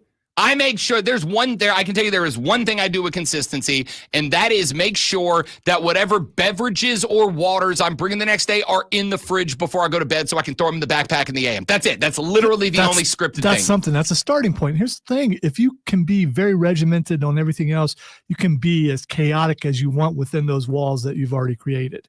Instead, you have no boundaries, which is fine, but it requires more thought to do what you're doing than it does someone who is ordered. For sure. And I recognize the wife will tell you, I'm an uber forgetful person. Lonzo will tell you, I'm an uber forgetful I don't person. need her to tell me that. I am doing, you know what I did? I went and got myself a little day planner, and I'm doing my best to actually be writing stuff down. So I am forgetful because my brain is A, diagnosed ADHD. I'm all over the place all the time. And B, I got 19 things going on at any given moment. So sometimes stuff slips through the cracks. And I wish you were acknowledge, the only one around here like that. Well, it's radio. Yeah, it draws people like us into the fold. It's like I can't remember people's names, but I have to remember every conversation I've had with everybody. Yeah, I to just remind them word for word, waiting for the cognizant whatever to go recognizing. Oh yeah, we did have that conversation. Yeah, I know I need to get better, but I do not. What are you guys going to do when I retire? Because I have also had those thoughts, even in my ordered life, getting up, going, you know what? When does this end? When do I finally go, that's it, I'm done? I know when it's going to be for me. When I die. Okay. I mean, it's just going to be it's what probably it is. the same for me, which hopefully doesn't happen for either of us anytime soon. Correct. But you do have those thoughts when you get up this early. I think it just has to do with this early. Texter said, let's see. Here's a couple of texts that have come in so far. Texter said, morning routines are survival. Love that. Texter said, no. Slap some clothes on me and the kid, and at the last second, throw some lunch and breakfast in my bag and rush out the door in time to catch the water cooler cheat sheet. Corn chip. Appreciate that text, big dog. Texter said, calm. Get up. Take my prescriptions. Make my coffee. Heat my Pop-Tart. Brush my teeth. Get dressed. Listen to Rob Brown for an hour on the drive to work every morning. Texter, appreciate that very much. Do you brush the teeth before or after you eat the breakfast? After. I mean, you got. Isn't that kind of like making the bed after you get out of it? No. This way you go to work with fresh breath, as opposed to smelling like whatever you just ate. You eat your breakfast first, then you brush your teeth. I see. I knock down. Well, I knock down the Pop-Tart, then I brush my teeth. Right. Like I eat that. You said the other. I thought you said brush your teeth. Oh, okay. No. I knock down the Pop-Tart, then eat. Brushing then my brush your teeth is the last thing I do Okay, before I put my coat on and get in the car. I have had 3 people so far text me. 3 separate people text me, read the book Atomic Habits, which I've never heard of before. But I 100% will do that. Neither have I, if you remember. I would probably read the first few pages and go, yeah, why'd I pay for this book? I already do this. I mean, probably. I don't. We'll see. Texter said, active. Getting 3 kids up and ready for the day at 5 a.m. is the equivalent of someone throwing flaming dog turds at your face while trying to figure out the Saints cap situation by counting beans. LOL. Good text, Chris. Ha ha. Ha ha ha. Ha ha ha. You had to make it personal at the end, did you? Yeah, well, maybe he's actually a Saints fan. No, he's not. He's been dogging me for 2 weeks about this thing, which is fair. I deserve to be dogged. Texter said, where'd the text go? The only routine I have other than survival is turning on the YouTube stream on my TV. Love you, dog. Love you, mean it. Love you, mean it. Texter said, take kid number 2 to daycare, listen to the show, go to work, turn it on the Odyssey app, drink coffee, and repeat. Love that. Said drop kid number 1 off, listen to the show on the way there and back, get to the house, turn on the Odyssey app, jump in the shower, then listen to the show and take kid number 2 to daycare, listen to the show, go to work, turn on the Odyssey app, coffee, and repeat. Dude, you need a nap before you get to work. I got to say, if I were not doing this show, I probably would listen to this show just so you would wake me up. For the record, the reason we are in the mornings is that 100%. Is that Texter said you forgot a morning routine, all caps, kids got to shower, get the kids up, fed, and off to school. I already did that for a long period of time. So I definitely understand that. Yep. And I ain't got nor am having any. So nope. I got a dog. Sometimes the dog wants to go out, But ordinarily, when I get up and get going, the dog will look at me from the corner of the bed like, hey, jackass, keep it down. Mama let me out when she gets up. Texas said, or eat the breakfast in the car on the way to work to allow more time in bed. For the record, that's exactly how my brain works. Yeah, you should not eat and drive because then only one hand is on the wheel. You should have your hands at 10 and 2. Mm-hmm. Eyes on the road, not on your sandwich. But then how would I text my favorite radio program? Not while you're driving, because we would never suggest that you do such a thing. We certainly would not. Plus, I believe that's against the law. So. Text us at 844-326-3663 when you're not driving. Do you have a morning routine? Your options are no, if you are like me and don't. Active, if you get up and you get moving. Or calm, you get up, you have your coffee, and you relax to the soothing, seductive sounds of the Rob Brown Show on the Fan Upstate. I got it. I got it. Yeah, don't do that. I got it. This is the Rob Brown Show on the Fan. Something to blow up. Got them Odell Beckham hands. Whatever's in that, something will blow up. Them Odell United women's hands basketball tonight. Number 13, North Carolina's home against Wake Forest. The Demon Deacons 0-7 in the ACC. The Tar Heels are 5-2. Number 20, NC State visits Syracuse. The Wolfpack are 6-1 in the ACC this season. Number 14, Duke puts their 6-1 conference mark on the line at SMU. Wofford's a perfect 3-0 in the Southern Conference. They visit Mercer tonight, while the Furman Paladins visit Samford. The Bulldogs are 0-3. Which quarterback would that be, Kane? High Point beat South Carolina Upstate 84-31. Longwood 6-0 in the Big South with a 56-51 win at home over Radford. Gardner Webb over UNC Asheville 77-65. Charleston Southern beat Presbyterian 71-58. Temple beat East Carolina 69-52. If you're talking about Patrick Mahomes, remember, I mean, 65-68. he popped his knee back into place and was ready to come back in the game and was back ahead of time as far as that goes. He plays with high ankle sprains all the time. So I don't know what you mean by soft.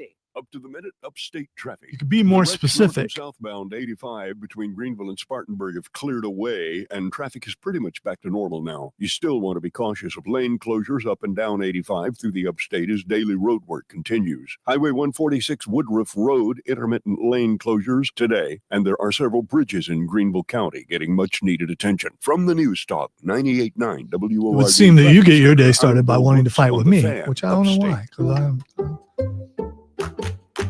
I'm at a smoothie bar asking people if they'd switch smoothies with me for $574. Oh, I'll In switch. truth, more than what will likely, $574 he's do to your tougher home than insurance me policy? and Rob and you all put together. Nope, it's So, painless. I don't get the soft So thing. it's easy money. Yep, check Allstate first, and you could I found save a clip. hundreds on quality home insurance today. I don't remember You're which in one good it was, hands but the with last time I Allstate. listened to Alan. Not available. He walks up to Based on Josh the national Allen. average annual savings for new home insurance customers And surveyed in 2023 who switched to instead of Allstate dapping Insurance over the Savings. same Savings game, From the he's on Ingles the Market mic. Studio. So you're talking about the official. One where he goes, yeah, where he's like, the worst bleeping call I've ever seen. My offensive line, then the audio trails out. And then he says 3 times walking past the camera, worst bleeping call ever. Worst bleeping call I've ever seen. And I was like, I never want to hear, don't want about penalties ever again. Never want to hear it. Okay. Everyone whines about penalties. I don't get This it. is the Rod Brown Show on the Fan Upstate.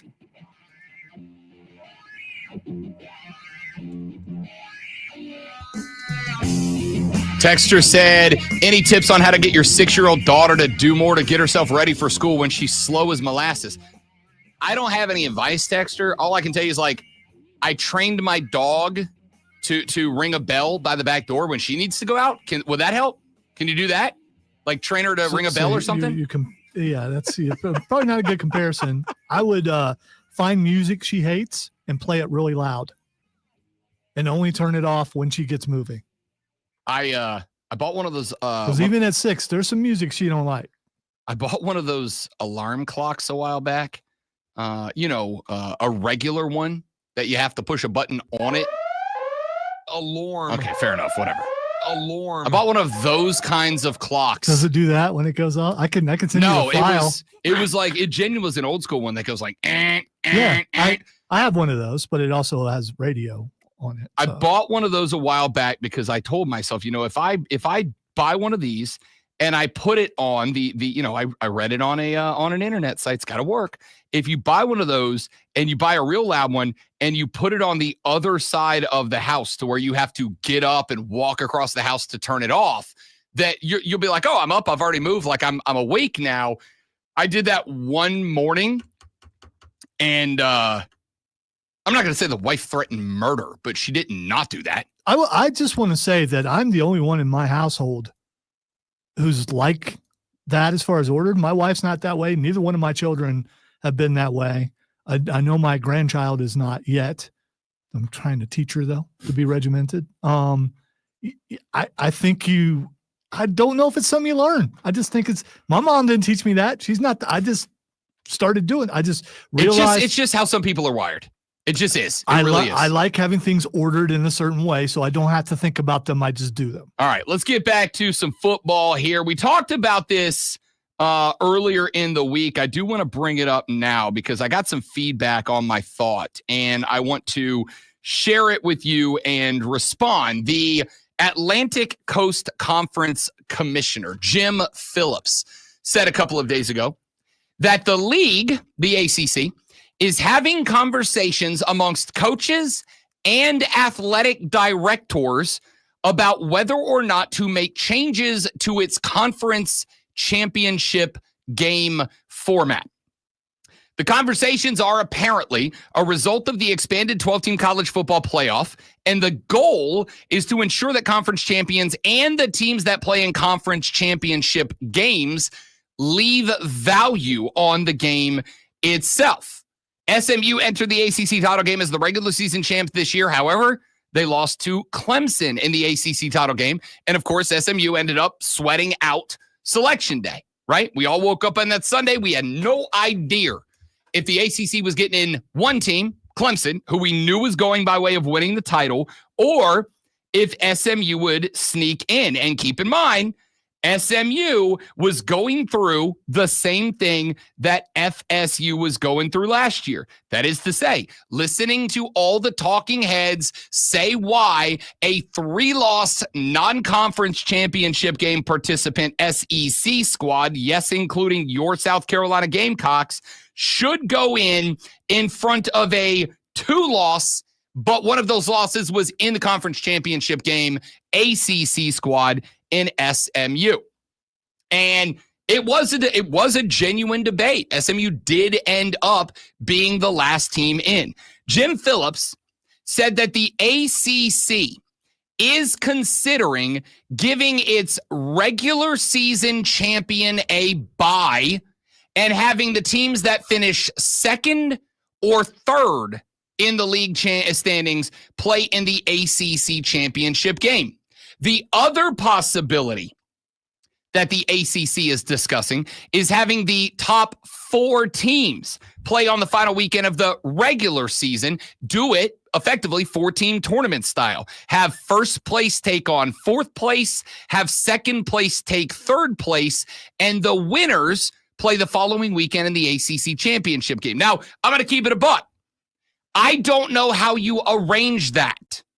Because a lot of I guess you could try to change it up to where one of the conference rules is you must have ACC games in the final week of the season, but I don't know how you draw that up. Florida and Florida State play. South Carolina and Clemson play.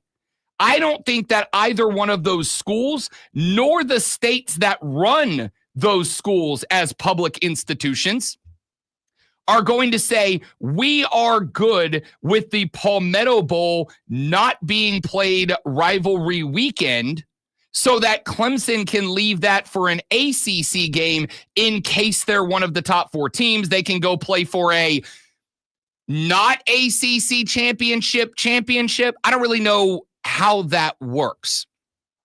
I do know, and I've said this a couple of times, I do know why all this is happening, and as we've pointed out, it is because of a statement that was made by Rich Clark, executive director of the CFP, and what's his name? The Michigan guy that's on the committee, whose name I already forgot.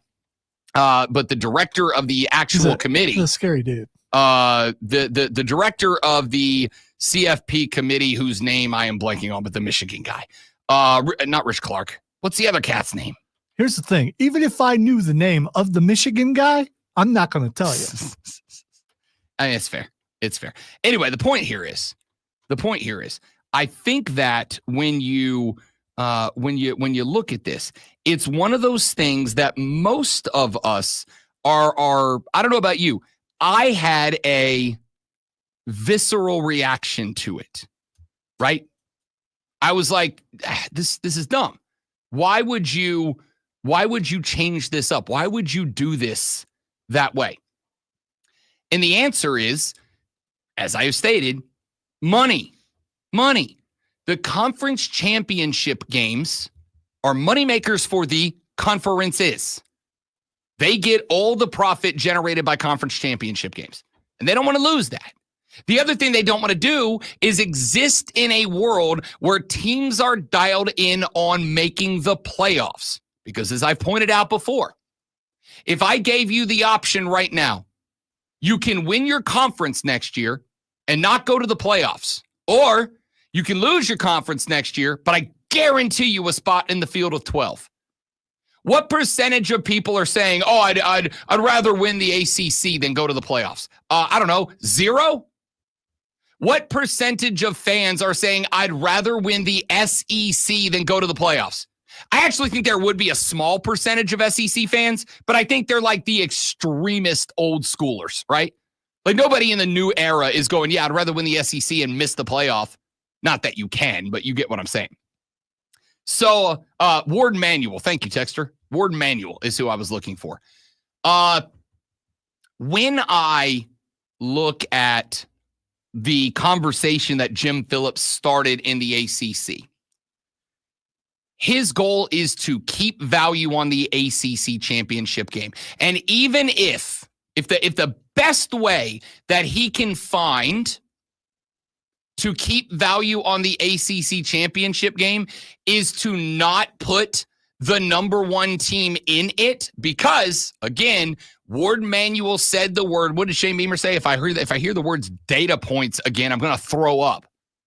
Ward Manuel said with his whole chest into a camera on ESPN on a Tuesday night, if you do not play in a conference championship game,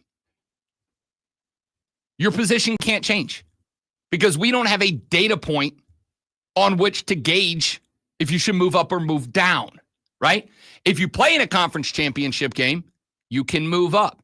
This is why I also floated my idea early, or I should say late last year, of I firmly believe that teams should be able to move up after conference championship games, but not down unless they are jumped by another team in a conference championship game. So if you go into conference championship weekend and you are ranked number 8, if you win your conference championship, you should be rewarded for that. You should be able to move up. If you lose your conference championship game, you should not move down unless, say, theoretically, number 9 played in and won their conference championship game. Sure, they get rewarded, they jump you. But if you play in a conference championship game at number 8 and you lose it, and number 9 did not play in a conference championship game, number 9 should not jump number 8 who did. Shouldn't happen. There's a way to keep some value on it. And that's what we're looking for here. But these concepts that the ACC is discussing, that Jim Phillips was talking about a few days ago, are very simply the ACC looking for a way to keep some importance on the ACC title game without dinging their opportunity to get spots in the playoffs. So theoretically, if SMU this year, by winning the regular season title, they would have said, we are going to create an ACC championship trophy for the regular season champion.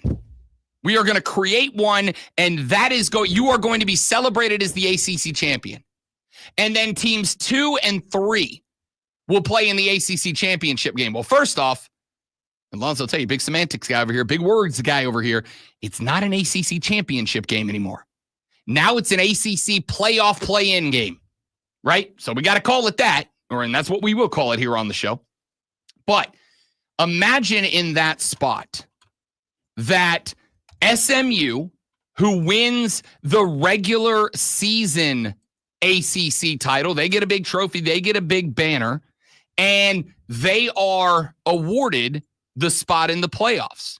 Well, if the ACC has, and I do think this is jumping out ahead of the curve of because the SEC and the B1G, they want that at the least 14-team model that guarantees 4 automatic qualifiers to the SEC and 4 to the Big Ten, but it only guarantees 2 to the ACC. So what the ACC is setting up here, and this is where I say this makes sense. If the ACC is guaranteed to get 2 teams in, then you finish the year and award 1 automatic qualifier to the regular season ACC champion. And then you have the other 2 teams in second and third, you have them play for the second automatic qualifier, which this year would have created a world in which SMU at 8-0 in conference got the AQ, and the other AQ would have been determined in a game between Clemson and Miami. Now, this year's ACC championship game did have some weight to it. It had weight to it because the only team, if Clemson lost that game, they were 100% out of the playoffs. 100% out. If Clemson wins that game, SMU may be in, maybe out. Effectively, the only way for both teams to guarantee they were going to the 12-team playoff, although it didn't matter, they both got in, they both got waxed in round 1. The only way to guarantee they at least gave themselves a shot to go play the role of Cinderella was to win that game. Losing that game guaranteed you nothing. Unlike Penn State and Oregon. Both of those teams were going to the playoffs. No matter what the result of the Big Ten championship game was, both of those teams were going to the playoffs. And I'll give Oregon and Penn State credit. Those 2 teams went out and tried to win the Big Ten tournament. But what would have happened if Dylan Gabriel got his leg snapped in that Big Ten title game? What would have happened if, I don't know, Drew Aller, maybe not the most important guy out there. What would have happened if Penn State's running back would have popped an ACL in that game? We'd all looked and gone, for a meaningless title, you were going to the bowl game, you were going to the playoffs anyway. For a meaningless title. The ACC's mattered, but it may not every year. It may not. So Jim Phillips is saying, how do we create a world in which we make this championship game, this title game, matter? If it would have been a game between Clemson and Miami, and you know for a fact the winner's going to the playoffs, and you know for a fact that the loser's going home, which maybe not the case this year, right? Maybe not the case. Maybe not the case with 14 teams. Who knows? But it certainly would have felt like the loser's not going to the playoffs this year. In most years, I think that carries enough additional weight. I think in most years, that carries enough additional weight that I would say, this makes sense. This makes sense.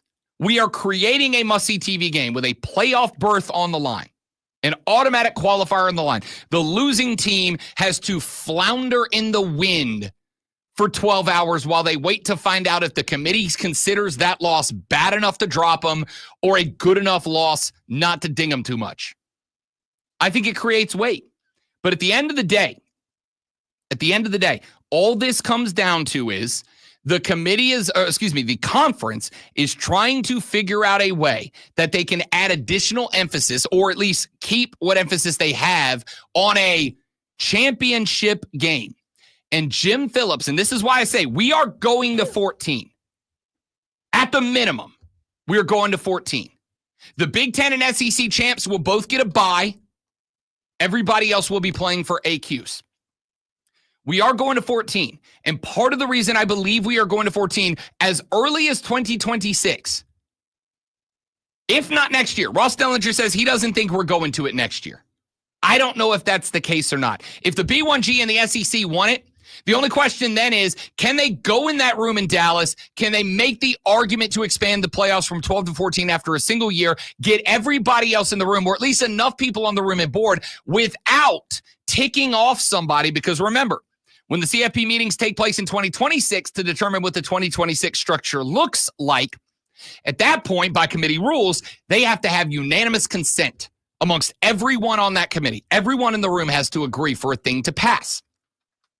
So what the SEC and B1G can't do in New Orleans in February is go in there, or excuse me, in Dallas in March, is go in there, tick somebody off with the possibility that person in 2026, when they get together, and the SEC and Big Ten say, hey, we would like to construct this arrangement that benefits us even more, but we promise it'll help you too, where one guy in the back of the room goes, screw you guys. You know what you did to me last year. I'm not voting for this. Out of spite and anger, I'm not voting for this. Your plan doesn't pass because of me, one guy in the room. But if I'm Jim Phillips and the SMU or the SEC and the Big Ten propose a 14-team playoff and the ACC gets 2 AQs next year, I say yes right now. Honestly, I say yes right now because the ACC is not guaranteed more than one. In fact, realistically, they're not even guaranteed one because under the current structure, it's not the Power 4 champs. It's the top 5 highest rated champs. And is there a possibility that one year we could have a 3-loss ACC team squirm into the ACC title game and knock off a 2-loss ACC team?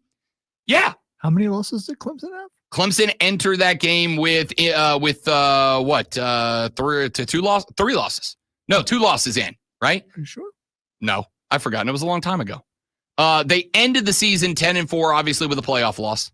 So yeah, 3. So it's already happened. Yeah, what you were saying. Yeah. So that and again, I'm not saying this will ever happen. I'm not saying it never won't happen.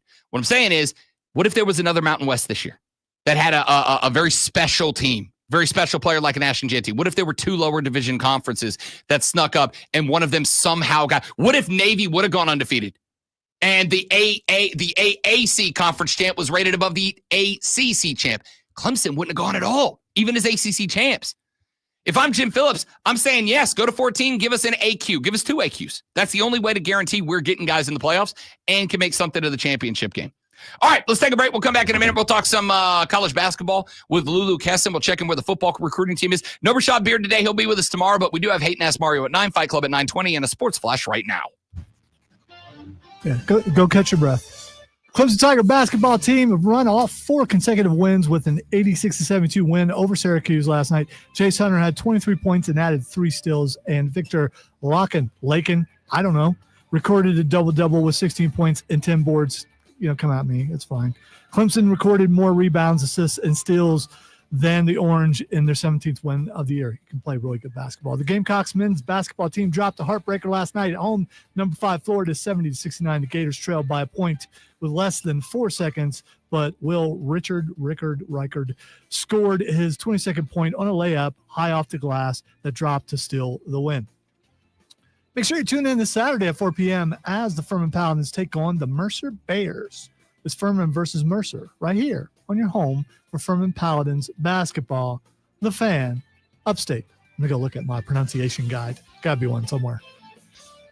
Up to the minute, upstate traffic. Northbound 85 before Highway 290. There's something in the roadway that has the left lane closed. Move to the right. Traffic is slowing back to the 101. Southbound 85 slows at 14 to Pelham. There's things like I can't trust him and how Rob pronounces something. So, I mean, drive between Spartanburg and Greenville. 185, 385, 585, and I-26 are all problem-free. From the News Talk 98.9 WORD Traffic Center, I'm Bill Brooks on The Fan, Upstate.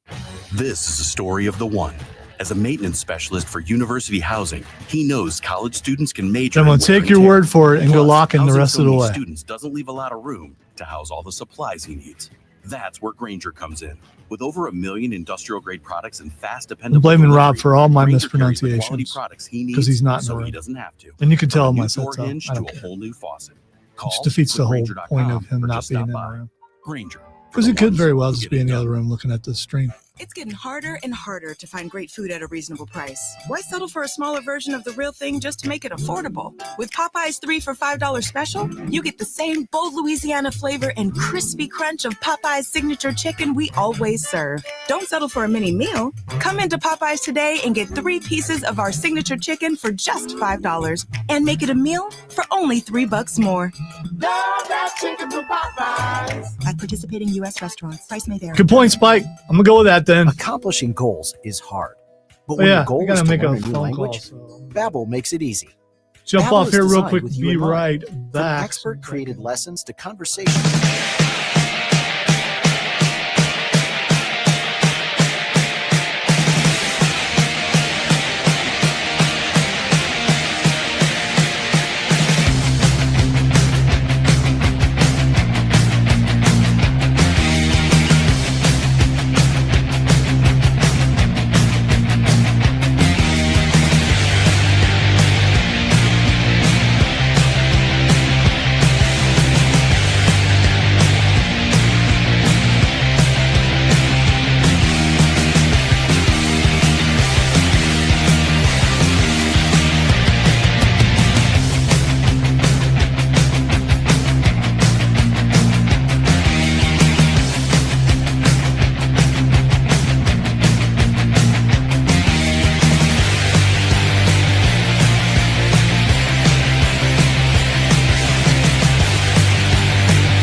Hour number 3 of the Rob Brown Show goes now. Welcome back, ladies and gentlemen. Spectacular to have you, as always, on a lovely upstate Thursday morning. Getting the day going. Lonzo over there with his morning routine, having no issues. I'm only saying that because I'm getting wrecked this morning. Listen, here's the thing. I was talking to the stream, and I wrote down the wrong phone number. It happens. You know, I was trying to be entertaining. Yep. Having some back and forth with the Armada, and I wrote down the wrong number and called the wrong number, and then had to find the right number because it has nothing to do with my routine. It has to do with me being there for the people. Yes. Yeah, being there exactly. for the people. You know, the people's champ sometimes has to take a hit for the people. So, you know. BT Dubs. You can watch the live stream, facebook.com/thefanupstate, the Fan Upstate on YouTube, The Rob Brown Show on Facebook, YouTube, or Twitch. Go to any of those platforms, search The Fan Upstate, search The Rob Brown Show, get yourself liked up, get yourself subscribed, and join us every single weekday morning from 6 till 10 a.m. and see our beautiful shining faces. So get yourself liked up. Is that a thing, or did you just make that up? I kind of said it once, and then I was like, well, I'm going to have to steer into the slide on that one. As an old, sometimes I don't know when the new things happen. And I need a little help, you know. Smash that like button, bros. Bro. Hey, we should go on over to Columbia, South Carolina for a second. Via the phone line, of course. I'm not going anywhere. The club horn sounds at 8 a.m. on Thursdays when we are joined by a young lady who covers the South Carolina Gamecock Athletic Department for the Greenville News. She is the lovely Lulu Kesson joining us here on the broadcast. Good morning, ma'am. Good morning. Happy Thursday. Happy to be here. Happy to have you. Hey, before we go, we do a text line poll question every day, Lulu Kestons, and normally it is sports related. Today it's not, so we'll ask you, do you have a morning routine? I do not. My morning is absolute chaos. It's a different pattern every day. My wife has a very calm, relaxing AM regimen. She gets up, she makes herself a cup of coffee, she goes on the couch, gets under the big furry blanket with the doggo, does her word games. Lonzo is super regimented. Like, he's up, he's got minute by minute breakdown of what he's doing. Do you have a morning routine that when the alarm goes off in the AM, you're like, this is what we got to do, this is how we knock it out? No, I wish I did. Honestly, my boyfriend also wakes up and like plays his like mini crossword games and like all his like word games and everything like that. Like, I kind of just wake up and have coffee. Honestly, I really wish that I had more of a routine, but my excuse is that journalism, it's really hard to have a consistent schedule because no day looks the same. So I feel like when I try to create somewhat of a routine, the next day I want to like sleep in to hit a game really late the night before. But, you know, I should probably do something before just sitting and drinking coffee, but it's working for me so far. I'm 100% stealing that answer. I can't have a routine because life in broadcasting is chaos and it's different every day. Why build a routine in the AM when I have no idea what's going to happen before I walk out of the door? I like that. You don't care about her routine. We're calling her and interrupting, you know, her morning and her routine. In fairness, we are her routine. I guess it could be on Thursday. Okay. Lulu Kesson joining us here on the show. All right, Lulu Kesson, let's get into some sports. We will follow the normal formula and start over with the football program. I know we're kind of at a quiet point right now. The national championship game in the rear view mirror. The next big milestone on the horizon is National Signing Day, of course, which doesn't necessarily carry the weight that it used to, at least not to fans back in the day. But do you have anything for us out of the landscape of South Carolina college football? Yesterday I wrote a story which I thought was, or maybe 2 days ago, that I thought was kind of interesting. Granted, I wasn't working for the paper at this time last year, so I didn't fully know what the expectations were, like number-wise, but basically it was just kind of looking at like all the early rankings. You know, I don't buy into that. I'm not saying that they matter, but I was kind of intrigued at, I guess, how high some people had South Carolina. I think On Three thinks South Carolina is going to be like number 8 in the country next season, or like could finish, ESPN thinks they could finish number 10. Like, I think a lot of people really believe in the youth of the program and players like Lenora Sellers, Mazio Bennett, Dylan Stewart, and they're returning a lot of players. And so I think it's good that the outside is focusing on, what they have and what they've gained in the portal rather than what they're losing, because I think it's very easy to get consumed and swallowed by conversations about what is lost when naturally, like, every sports team at some point has to lose players at some time. So South Carolina isn't unique in the sense they're losing some key players on defense. So I'm very curious to kind of see how that outside, honestly, praise affects the team come, even spring ball, but especially like summer training camp and everything like that.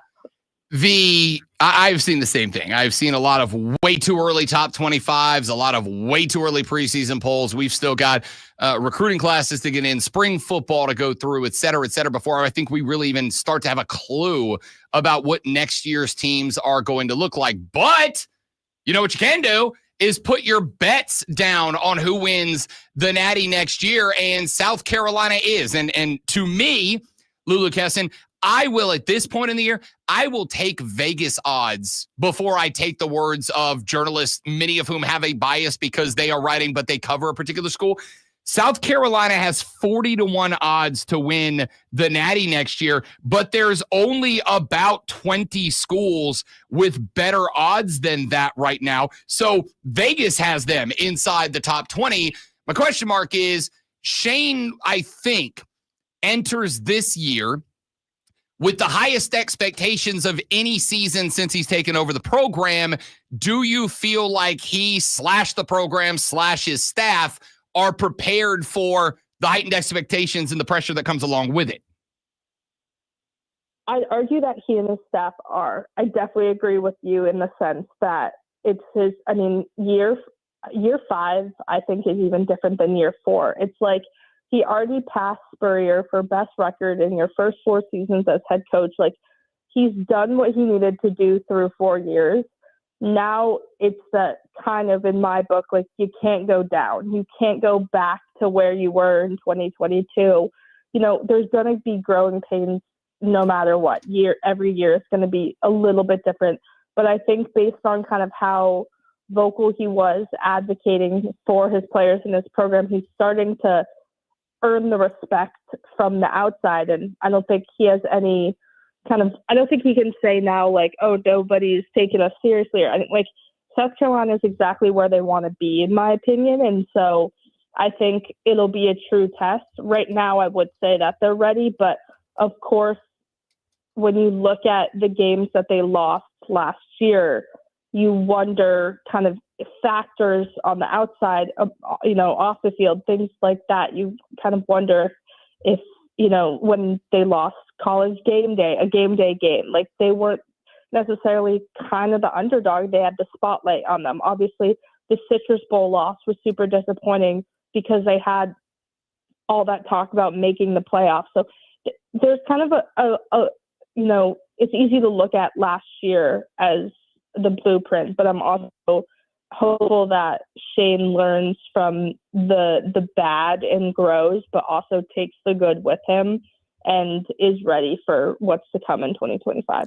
We are talking to Lulu Kesson of the Greenville News, covers the South Carolina Gamecocks, and joins us every Thursday here at 8 a.m. on the Rob Brown Show and the Fan Upstate. As far as getting prepared for 2025, and I know, like I said, right now, kind of a quiet point of the season as far as football goes, but other than being dialed in on recruiting, other than being dialed in on focusing on national championship week, is there anything else that Shane and the guys are setting up for the 2025 season, which, of course, being January 23rd, Lulu, will be here before we know it?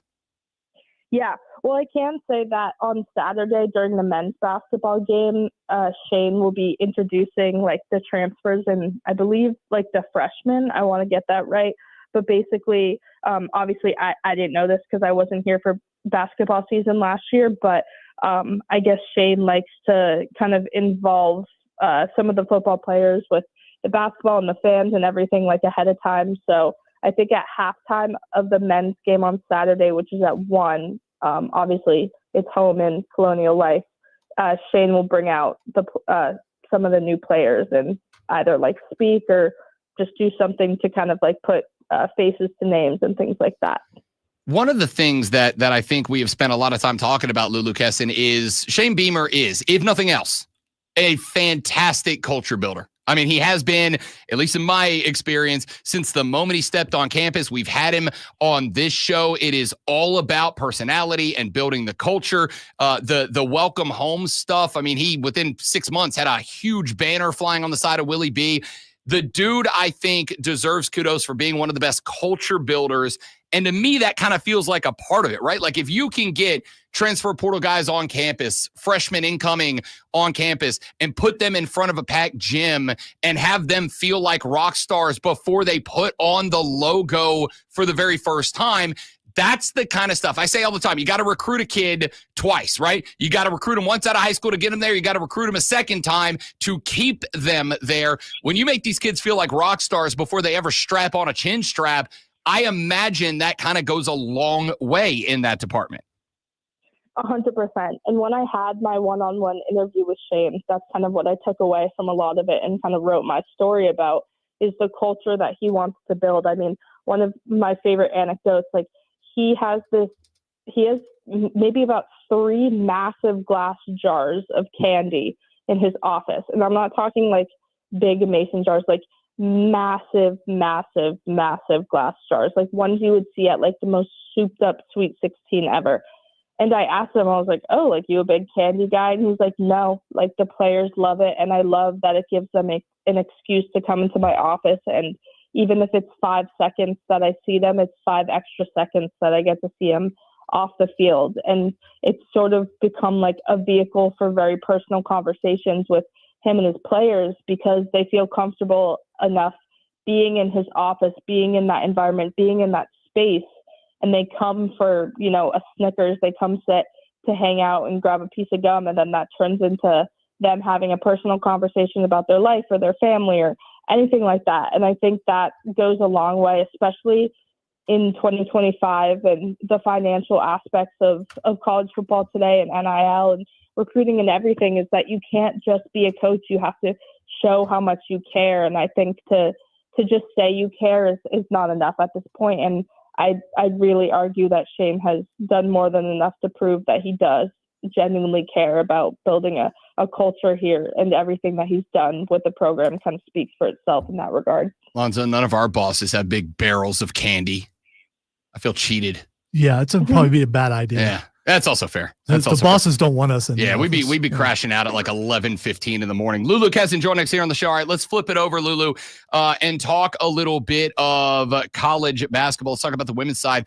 I don't think there's a bigger story to get into than the extension of Dawn Staley. I saw her during the men's game with the big hat on the sideline, getting absolutely, I don't know if the kids still say this or not, crunk at some of the throwdowns, standing up, hyping up the boys. Like, this woman is fantastic. I love everything about her. I love watching her coach. I love watching her just love basketball, and you can tell she does.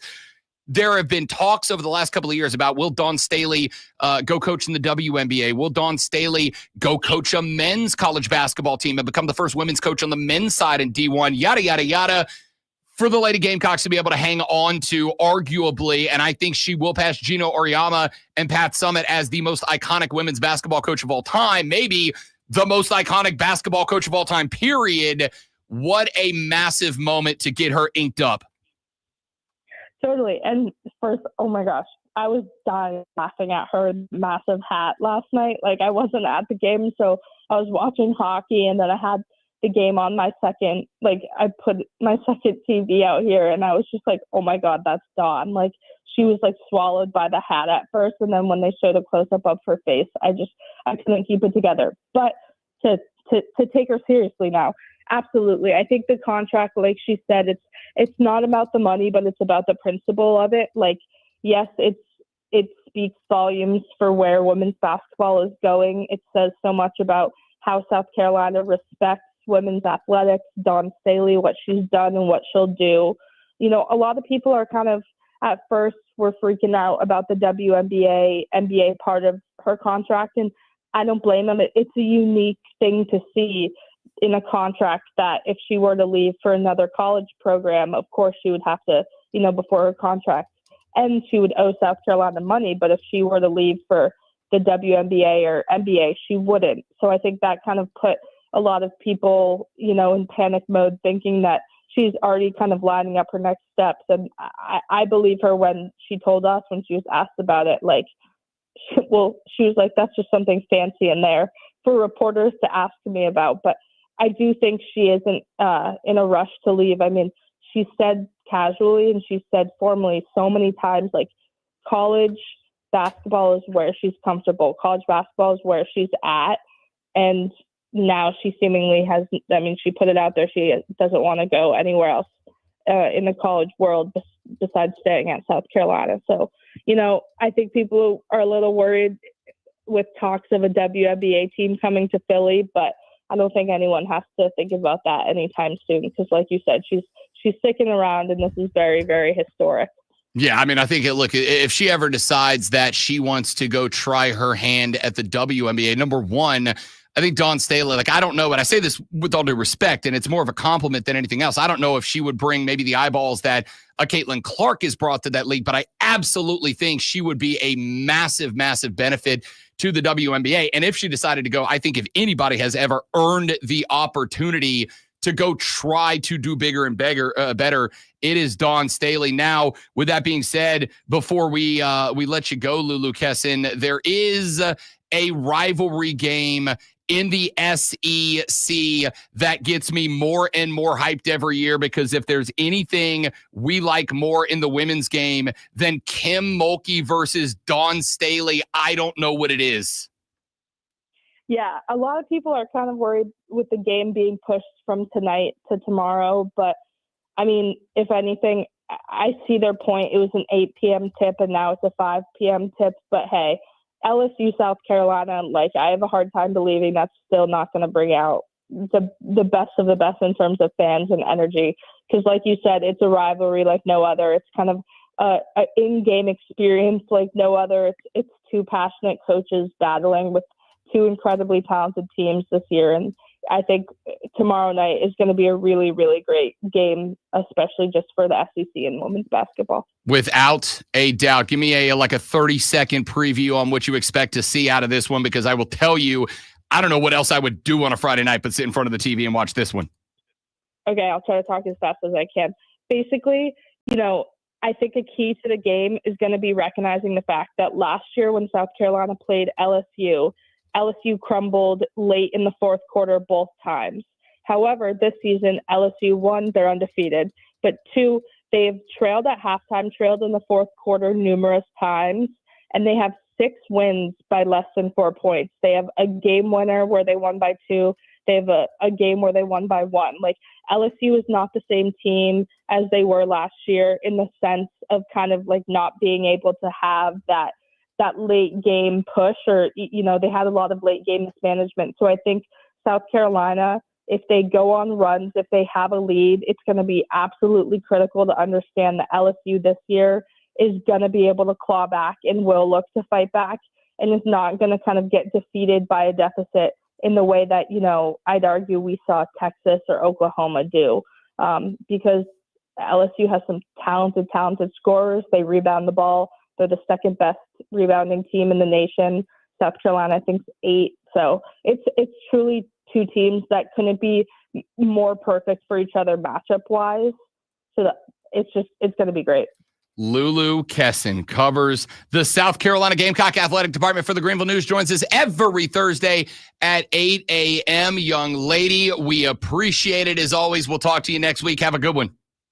All right. Thanks for having me. I'll talk to you guys next week. Have a great weekend. Any and every time. Lulu Kessin of the Greenville News, by the way, she did an interview on SEC Net after the game, and she's still wearing the big hat at 10:45 at night. Love Dawn Staley. I was going to say, you're talking about Dawn Staley, not Lulu. Yeah, well, not Lulu. She might now. Dawn's an influencer. We might all be Team Big Hat now. I don't know. We'll see. Back after this, Rob Brown Show, Fan Upstate. Never miss a big moment with Rewind. Somebody said, should we have an over-under for number of times Rob says the guest name during the interview? Ladies and gentlemen, that is Broadcasting 101. You repeatedly identify your guest for your listeners. Nowhere near the record holder. I have no, I know who is the record holder in doing that.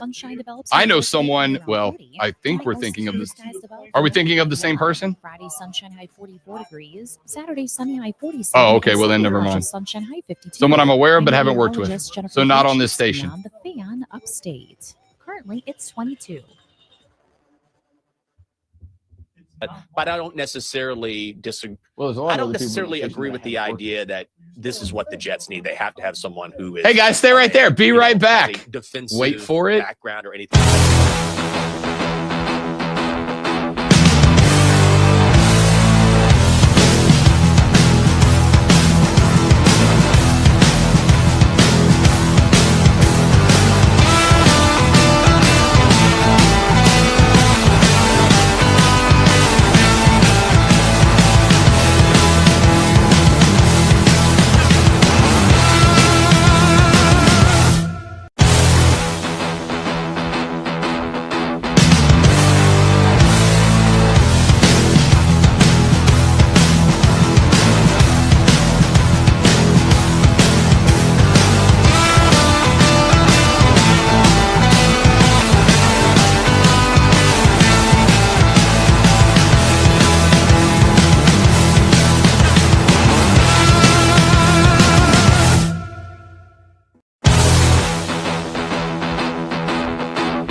Welcome back, ladies and gentlemen. The Rob Brown Show rolling on. It is the Fan Upstate. Thanks to Lulu Kesson, as always, for joining us at the 8 o'clock mark on Thursdays. Ordinarily, we would follow that up with Rashad Beard in the next segment of the radio broadcast. But Rashad a bit under the weather, as the old expression goes. So we will have Rashad join us tomorrow, theoretically, at 8:40. I told him if he ain't up to it, he ain't up to it. It ain't no big deal. Hey, there's some stuff going around. We know that. Oh, yeah, So for a lot of people out in a lot of places. Yeah. Including just everywhere. So we will see, theoretically, hopefully, we will have Rashad Beard joining us tomorrow on the show to talk Carolina Panther football, but not today. We will get to some other stuff later on. I want to, you know what we can do here? Because we don't have Rashad? And go Audio Blitz. Let's go Audio Blitz. Let's get some of the best audio that we have heard over the past couple of days. I'm going to start with this one that we have lined up. Ben Johnson has been hired as the head coach of the Chicago Bears. The Bears. Of course, he's going to be tasked with the growth and development of one Caleb Williams, last year's #1 overall selection for the Bears. Go in there, get this young man firing on all cylinders, eh? Don't let the downfall of Matt Eberflus stick on Caleb Williams like I believe it's stuck on Justin Fields. You nailed the Eberflus, by the way. Good job. Eberflus. I hope the Bears got their Eberflus shot. That's a joke, see, because it's Eberflus season. It's a good joke. Good joke. Dan Orlovsky was talking about why he believes that'll be a successful hire. And why not? Well, the #1 challenge for Ben Johnson, they got to get Caleb to play in rhythm and on time. That's going to be a schematic thing that they have to build in. It's also going to be his development. That's going to be the challenge, is to develop that within his game. I think the second part is making sure that they understand the easy element, or building in easy in this offense. That's another thing that I love for all quarterbacks, specifically the young guys. They are going to have to get the offensive line in Chicago very much so on par to at least something close to what Detroit has, because everything is built off that. But getting Caleb, the great thing that married Ben Johnson and Jared Goff was taught by Sean McVay the rhythm of your feet. I 1 hitch here. I 2 hitch to the second option. I 3 hitch to the check down. That's going to be the foundation of how Caleb is going to have to develop. Usually super, super, super talented guys, that's not the backbone of who they are when they're young. Can you get there? 1,000%. That's going to be the most needed step for that relationship.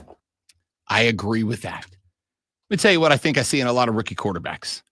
And I think to some degree, this was even a little bit true about Bryce Young, though less so than in Caleb Williams. And honestly, I'll tell you who I'm really concerned about it with.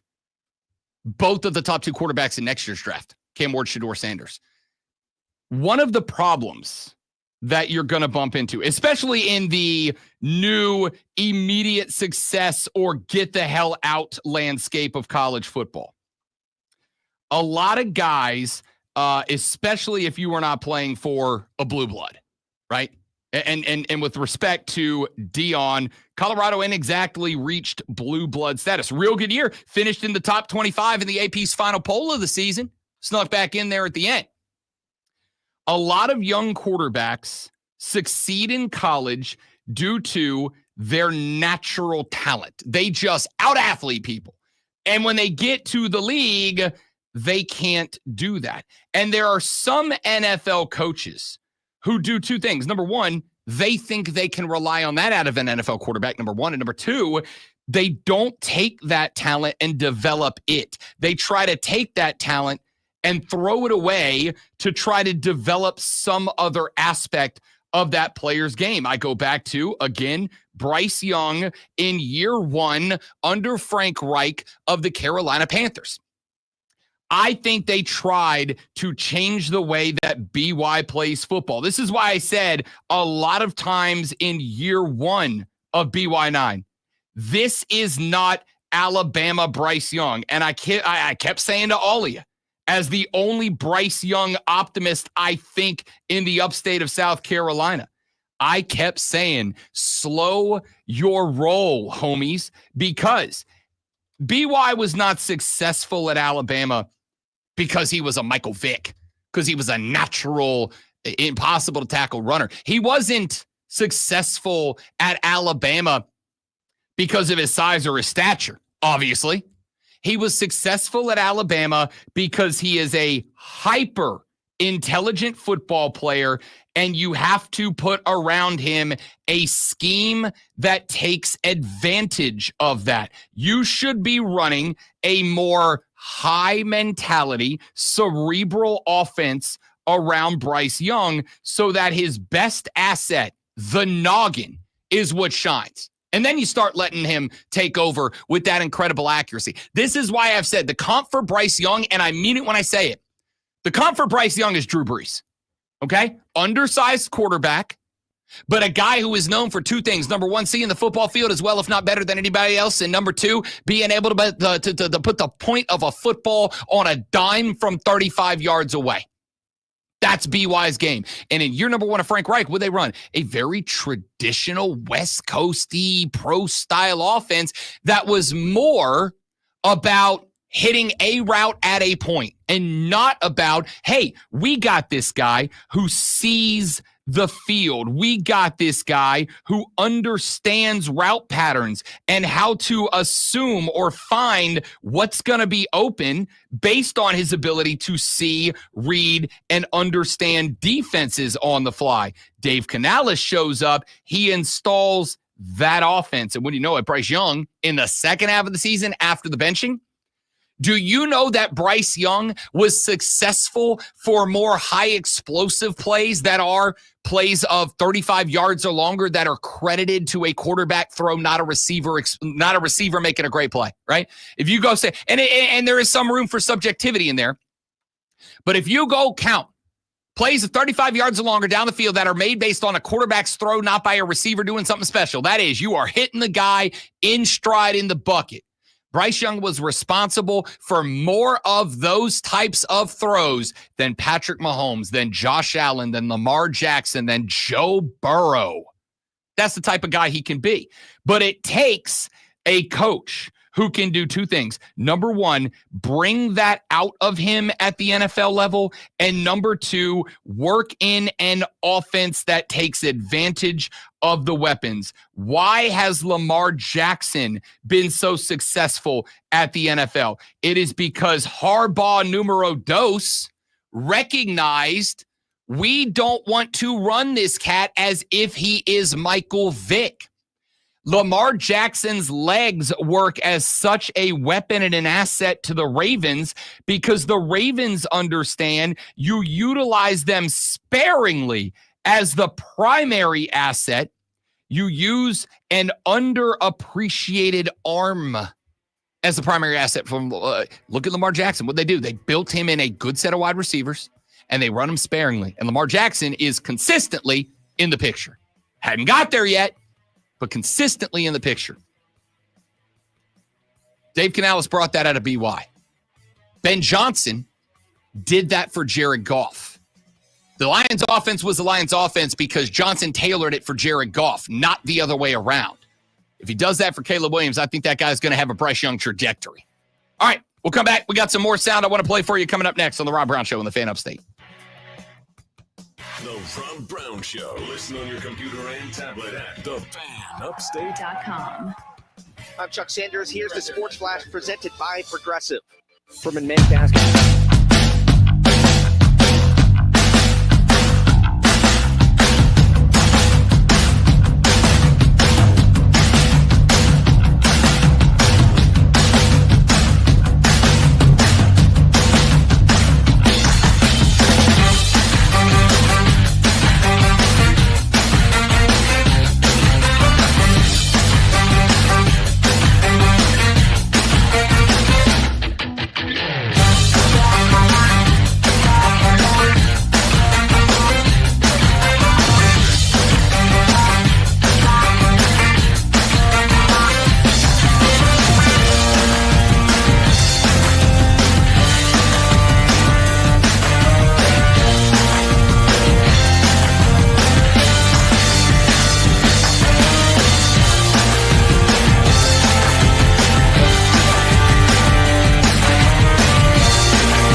I gave you a layup yesterday. You gave it right back. So it's 2-1.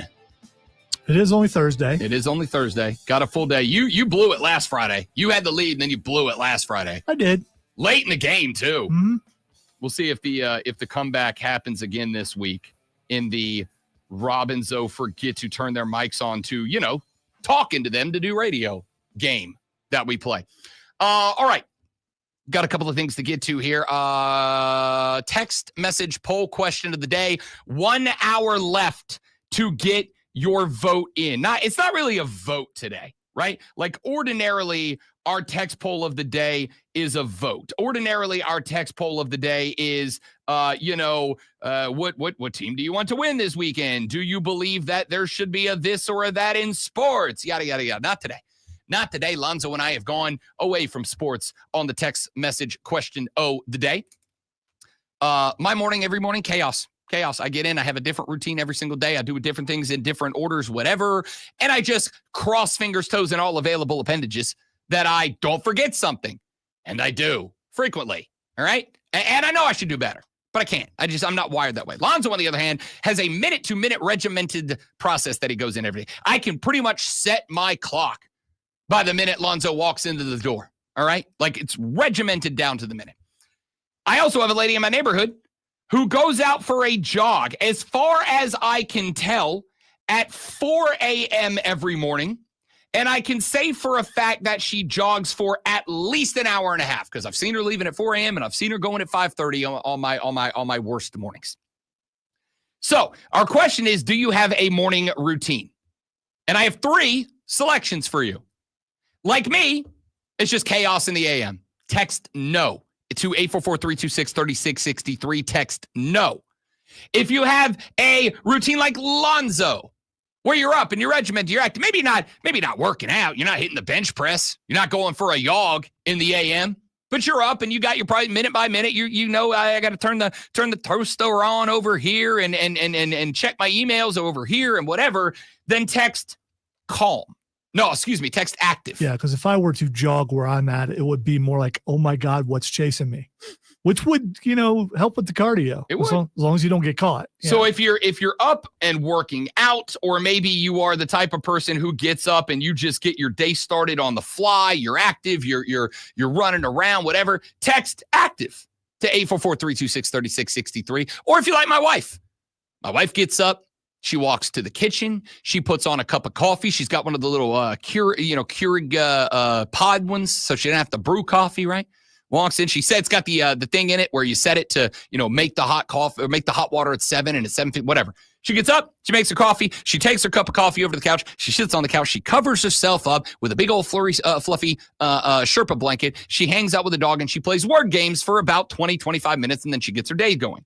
If that's you, text calm to 844-326-3663. Text one of those 3 options. If you do not have a morning routine, you are a Rob Brown, text no to 844-326-3663. If you're like Lonzo, you got it down to the minute. You're moving, you're going.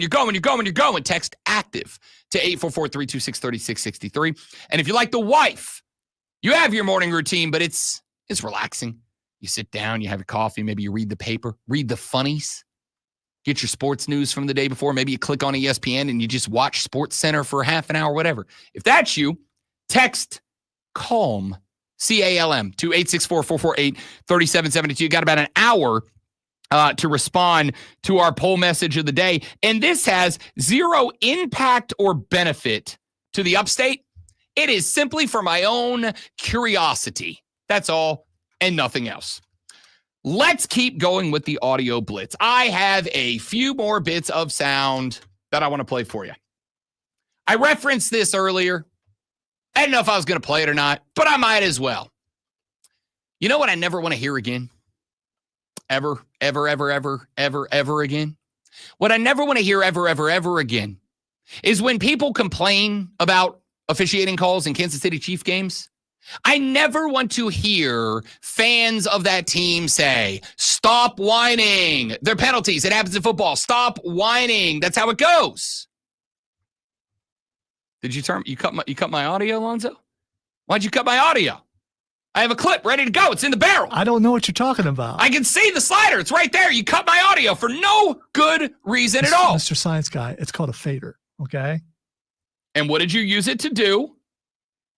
I don't know what you're talking about. Cut my audio. All right, it's back. Here is Patrick Mahomes after the Chiefs lost their last game to the Buffalo Bills.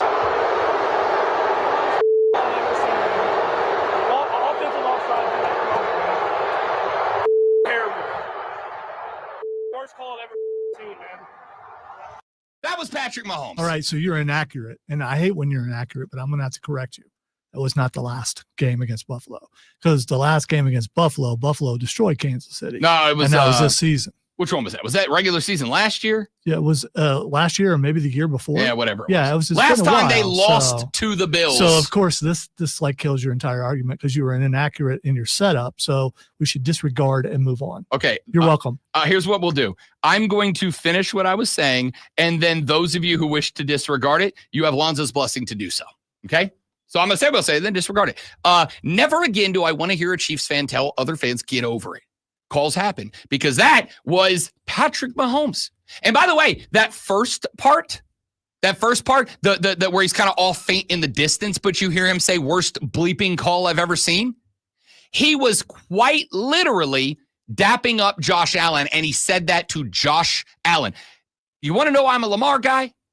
Because the Baltimore Ravens could argue they got screwed against the Bills this past weekend. And I actually would hear that argument. Even as a Josh Allen guy, I'd hear that argument. I can make it. I can hear it. You know what Lamar said? He walked over to Josh Allen and said, congratulations, go win something. Go win the MVP, go win the Super Bowl, go win something. I want you to be great. Now, respect that.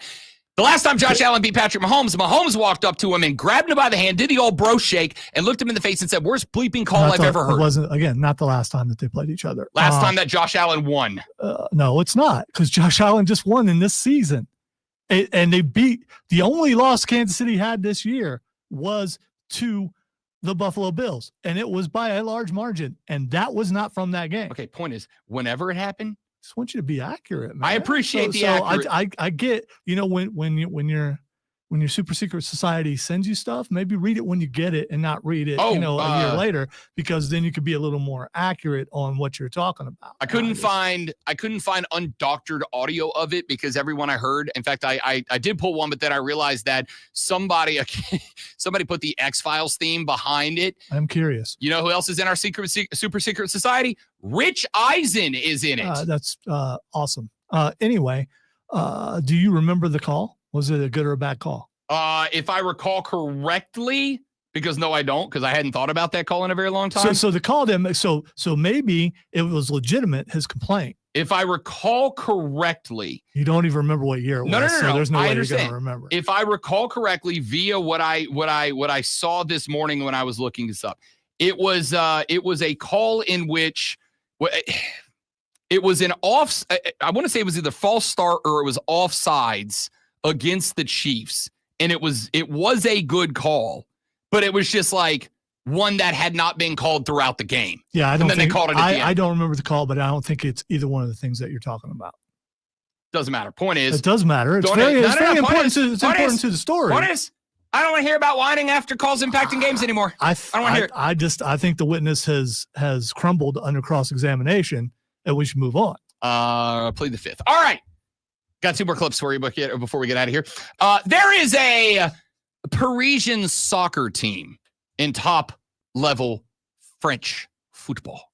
The soccer team's French name is Stade Brestois.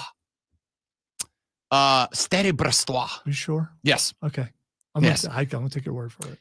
There is a EPL Today is a European, English, British soccer show. It's effectively Good Morning Football for football, right? For soccer, for the other side of the pond. Well, in the Champions League, Stade Brestois had a pretty good run going early. And Thierry Henry, who's on this show, along with a cat by the name of Micah Richards, who was on the show a couple of weeks ago, had a fun little interaction where they were talking about the incredible performance and their expectations on Stade Brestois. you can't stay professional in these segments where we're talking about breasts. So production would like to ask you, are you comfortable with just staying silent whilst we... Come on, Kate, I can do this. Not a word, just silent, I can't say one invisible. Thing. You can't trust me? No, we can't. Please. Right.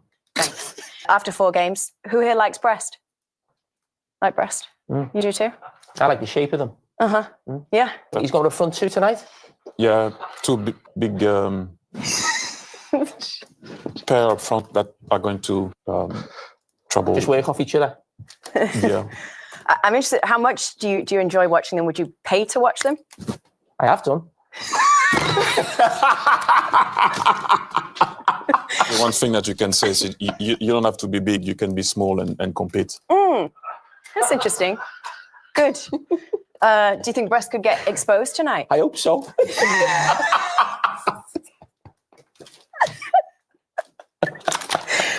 You're trying to get me sacked.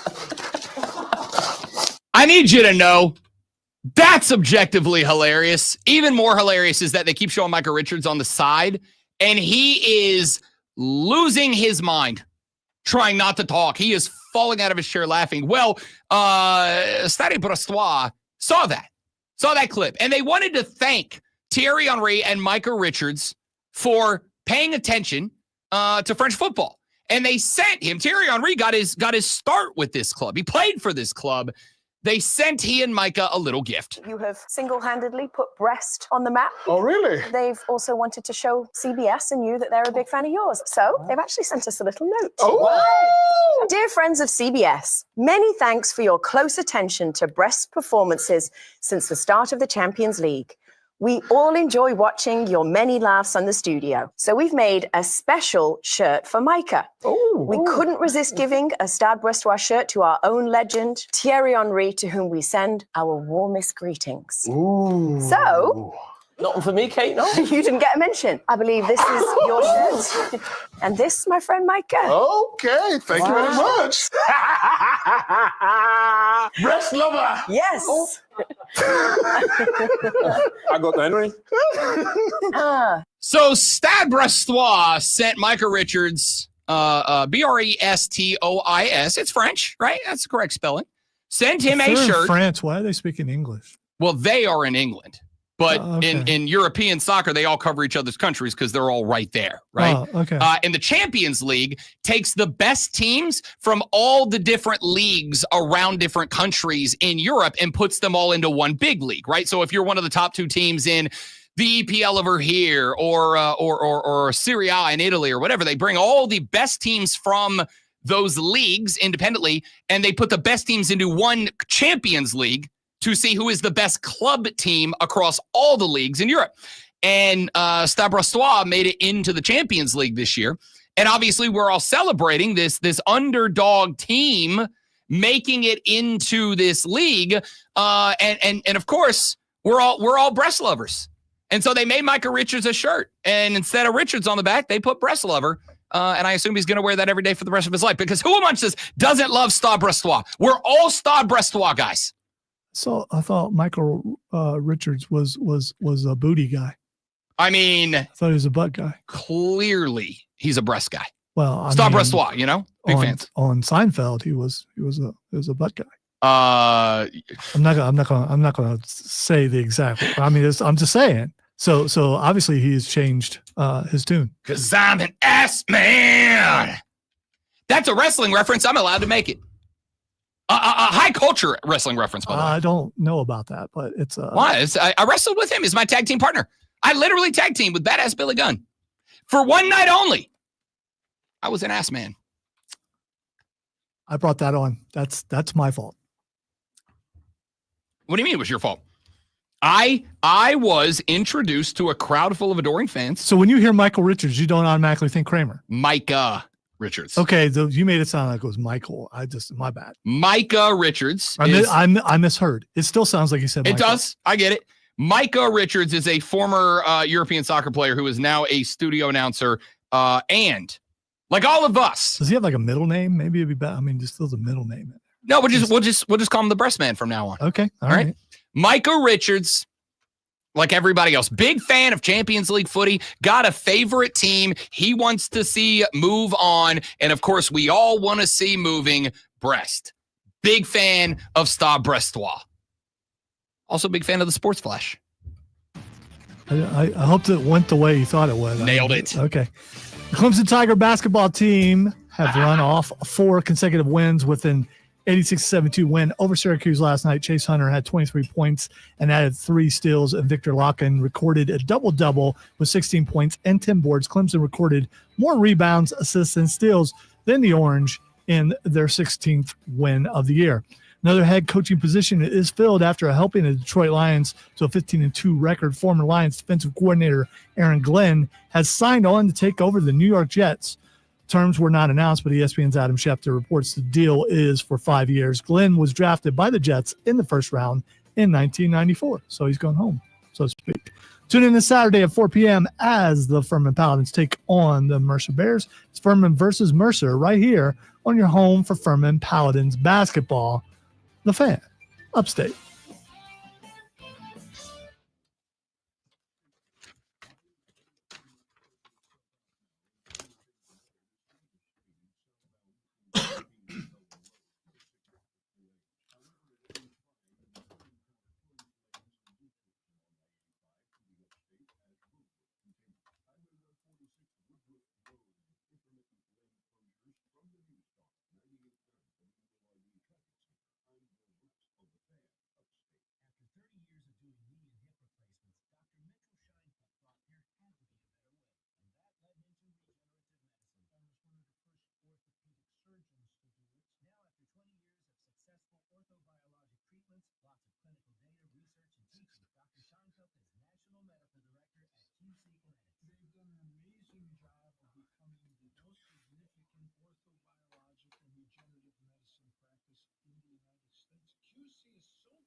All right, let's get old hating ass Mario in here.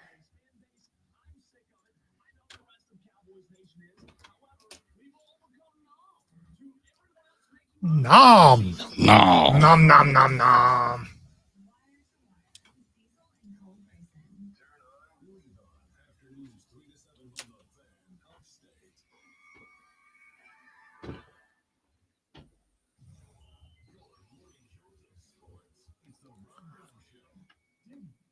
a message on Facebook a couple of weeks ago that said, now you know how this feels.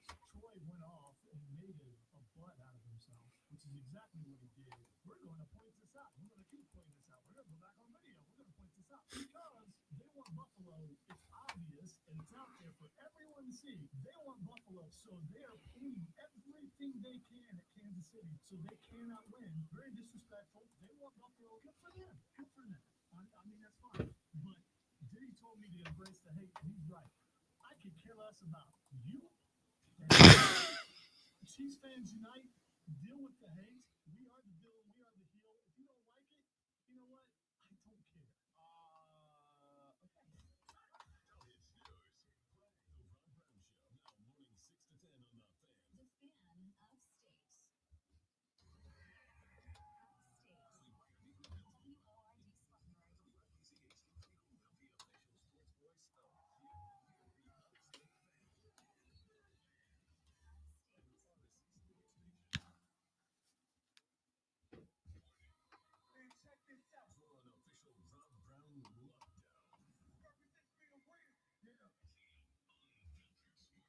Spew!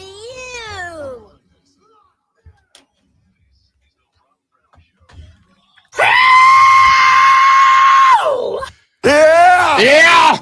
Yeah! Yeah! Here we go. Off into the final hour of the Rob Brown Show right here on the Fan Upstate. Welcome in, ladies and gentlemen. Rob Brown, the great Malonzo, and you. Question of the day on the text line. Ordinarily, we make these sports things, right? What team's going to win? What changes do you want to make? Yada, yada, yada. Not today. Not today. Lonzo, when I started the day with a conversation, do you have a morning routine? Do you get up and have a regimented set of activities you go through one after the next checklist going on down? Or are you like me, you wake up and it's just pure chaos in the morning? Different order of operations every day. I got to do all these things, but sometimes I do that person. Or you like my wife. She gets up, she makes a cup of coffee. She sits down on the couch. She covers herself up with a big old fuzzy blanket. She hangs out with the dog. She plays some word games until the brain turns on. Where do you fall? 844-326-3663 is the number. Text no, because you're like me. You don't have a routine. It's just chaos, and you hopefully get it all done. Text calm. If you're like my wife, you get up and you kind of chill. You let the brain catch up with the body. It takes a little while to get the old RPM meter up. Or are you like Lonzo? You're active. You got your regimented activities. I got to have the air fryer on at this point, the food in at this point, the drinks in the cooler by this point, in the car at 9 o'clock on the dot, whatever the case might be. Where do you fall? Text no if you don't have a routine. Text calm if you have a relaxing routine. Or text active if you are up and at 'em and cranking in the AM portion of the day. Hayden asked Mario, where do you fall on that? Oh, this is interesting, man. I am all regiment. It is wake up 7:15, drink pre-workout at 7:30, stretch until 7:45. You're out the door on your way to work out. And middle of that span, you lay out the outfit for the day. So you come back, you just shower, you put that outfit on, and you're good to go for the day. I got my annual physical a few days ago, and the doc was like, all right, blood pressure's good, cholesterol's good, heart rate's good. Like I believe the word he said was, and I quote, surprisingly healthy for your age and size, which was like, I almost got a new doctor, but like, okay, let's be honest with each other. I get it. He said, but that it's not always going to be that way. Can I suggest you wake up like 30 minutes earlier and have like a stretching routine, or maybe do some yoga, go outside, take a walk, like do something to get your heart pumping a little earlier in the morning. It'll be better for your health. And I said, yeah. So I set my alarm for about 20 minutes earlier this morning. And as soon as it went off, Mario, I reached over and shut it right the hell back off and went back to sleep for those 20 minutes. Okay, you want to know a good cheat code for this? If you tell me put the alarm on the other side of the room so I have to get up and walk to it, yeah, I got that. I tried that one time. My wife said, if you ever do that again, I will kill you. I've never heard of anyone doing that, but yeah, if you do that, you're a psycho. I used to do music that I hate to wake me up. So I'd wake up and I'd hear the music and I would be so, mad that I'm hearing it this early. that I can't go back to sleep and I'll just wake up ready for the day. What was the music? Country music. There I we can't go. do it. There we go. Solidarity. All right, so you and Zoe are just the same person. Is all this comes. You're just the same. You're just the same person. All right, we got Mario Heron, a.k.a. Hating Ass Mario, joining us here on the Rob Brown Show with the Fan Upstate. Does so every Thursday at 9 a.m. Mario, listen, you and Lonzo have showed, as far as I'm concerned, too much solidarity on this show so far, so let me see if I can drive a wedge into that. Where are you following on this national narrative that the Chiefs are getting the calls when they need the calls? Have you bought into the narrative, or are you like Lonzo saying, hey, it's football, sometimes you get lucky? I think it's kind of in the middle, where if you're the best, if you're the superstar, you kind of get special treatment. You tend to get calls that other guys don't get. I mean, in Lonzo's defense, did we not see a ref pretty much jump on Josh Allen's lap and tell him, I'm sorry, I missed your call about 2 weeks ago? Do we not? Does no one remember that? I think that's just what it is. And it is annoying. It makes me hate the Chiefs a lot more when you see Patrick Mahomes skate around the sideline and wait for someone to tap him on the shoulder, then he flops like he just got hit by a truck. That is very annoying. But you can't blame the guy. Like, if I have an advantage and I know how to kind of, make the refs call some stuff to go my way, I'm going to use that every moment I can. And it's just a special treatment you get when you have won back-to-back Super Bowls, when you're the best player in the league and arguably going to be the best player you've ever seen in football. You're just going to get special calls. I kind of compared it on our Bolt Crew pod. I compared it to like James Harden on the Rockets, when he would just do that floppy bull crap and got every call known to man, would always be at the free throw line. You're like, oh my gosh, this is brutal to watch. But you can't blame the guy because, he's using the rules to his advantage. I think that's kind of what Mahomes and the Chiefs do. That being said, yes, it frustrates me. And yes, I scream at my TV. And yes, it, similar to country music in the morning, it pisses me off to no end and really wakes me up. Okay, so you have bought into the narrative. Here's what I've said about it, and I'll get your thought and response. I won't get mad at Patrick Mahomes for playing the game. If he has found out that refs are willing to maybe give him a flag if he does X or Y, I'm not going to get mad at the dude for doing X or Y. It's been given to him. Take it, right? Like if somebody comes to me and goes, Rob, I got a job offer and they stuck an extra 0 onto the end of the salary accidentally, I'm like, dude, so you've signed the contract, right? Like take it if they give it to you in that spot. I'm not mad at him for playing the game, but I do think it is something that, and I wonder if with Rich Eisen talking about it now, with Dan Patrick talking about it, with Pat McAfee talking about it, with Stephen A. Smith talking about it, with Troy Aikman and Joe Buck openly talking about it on the game broadcast. Your secret society. Yes, all of the guys. Yes. Mario's in on it too. Cody Decker too. All of us that are in that big broadcaster group text message that goes out every morning about what we're supposed to say that day, with all of these people not just talking about it, but now kind of starting to slide over to the it's a problem side of the argument.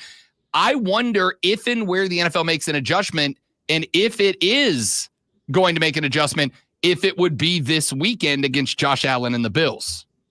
It would make the most sense because it's superstar versus superstar. Like facing the Texans, you're not really facing another big market team, another team that brings a lot of attention, right? Like a team that wouldn't get a special type of treatment. CJ Stroud isn't like that in his career just yet. They don't get that much publicity. So you know what I mean? Like the favoritism is kind of there with Kansas City, where with Buffalo, you kind of, I guess this sounds weird to say or bad to say, but you're kind of forced to be more lenient, if you will. Like Josh Allen would get that call too, by the way. If he did that Mahomes thing, he would get that call. So I don't know. But as a Kansas City fan, Lonzo, do you not get sick of it? As a fan, I would be sick of it a little. All right, I've been heel Lonzo all week. I can be heel Lonzo again if I need to be. We call him Lorenzo when he's in a bad mood. We both know where that came from. I wish I could find that audio. That's great. because some people don't understand how to read. Don't explain your heel character. Just own it. And I was just talking about how some people can't. I was talking about how some people can't read. To me, and I mentioned this. I'm not talking about him. I'm talking about I know voice guys in other cities. Anyway, I believe, and I do believe this, and some people think that I'm doing this as a bit or as trying to dig at Rob, but I do believe that the outcry from the sports media this week and last week is to get Buffalo into the Super Bowl by pointing out how many calls that Kansas City gets. Now they're going to have to not get them. If they were indeed getting them at all, the referees are going to go and thinking, man, we can't give Kansas City the call. We can't give Kansas City the call. We're going to have to give it to Buffalo. And then Buffalo gets in the Super Bowl. And then people who don't want to see a possible dynasty are going to make sure it doesn't happen. And it could be a mandate from the NFL because no team has ever won 3 in a row, including Pittsburgh back in the day, New England a couple times, way back when at the beginning when the Super Bowl first started, a couple teams. It's never happened before. Maybe they don't want it to happen. And it just seems like the echo chamber has, and this has been this has been something that people have been talking about for years, but suddenly the echo chamber is so loud, it's a cacophony beyond belief where I'm nearly going deaf from everyone repeating what the other person is saying, and they're drawing attention to something. Does this put more eyes on the game? Does it make more haters of Kansas City? Yes. And I'm okay with the hate. I'm embracing the hate, but I think they want Buffalo to win.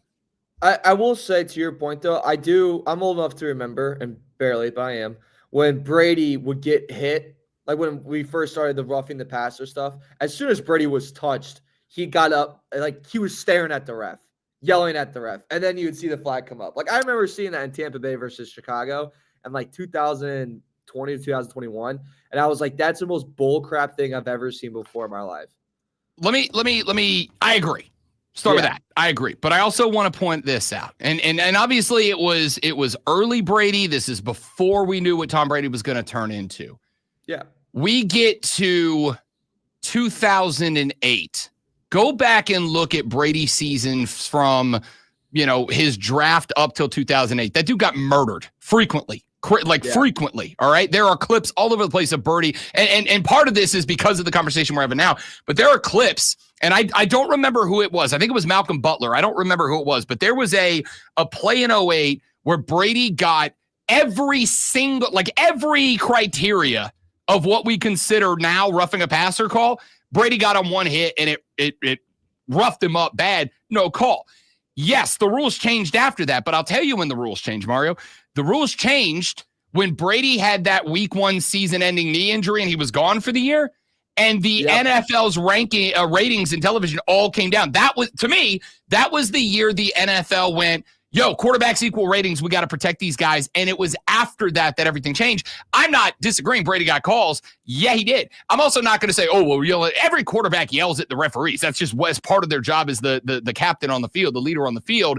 What I'm saying is we've all been okay with it for a very long time, but it's kind of like speeding. If a car goes past me 10 miles over the interstate, I'm like, all right, dog, go ahead. If a guy goes by me 80 miles past the speed limit, I'm like, I hope you hit a car, or I hope you hit a tree. So all the cops decided at once on the same week, we're all going to do this, according to your analogy, instead of gradually some waking up and going, man, I don't like this. I'm gonna say something. I'm gonna do something. In this case, all of sports media, local, national, probably in the world, has decided that we're going to speak up at this moment to get Buffalo in the Super Bowl. No, I think part of it, Mario, I'll say this, and then I want your thoughts on all this, and then we'll spend 2 or 3 minutes talking about the games. I guess we should have done that.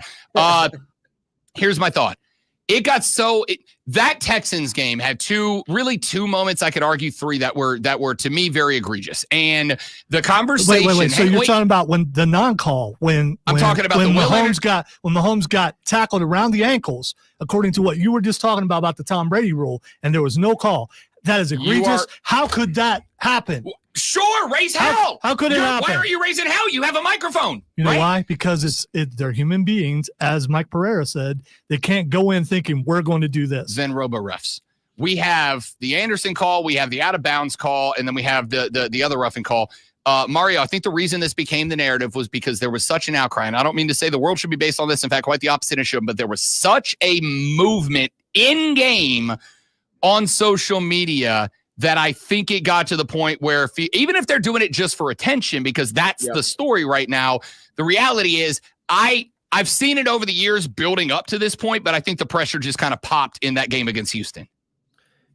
Also think, too, this game is the only game on right now. It's on a Saturday where they're not competing against college football. They're not like NBA really doesn't tip off until later that night. So even the diehard NBA fans are tuning in.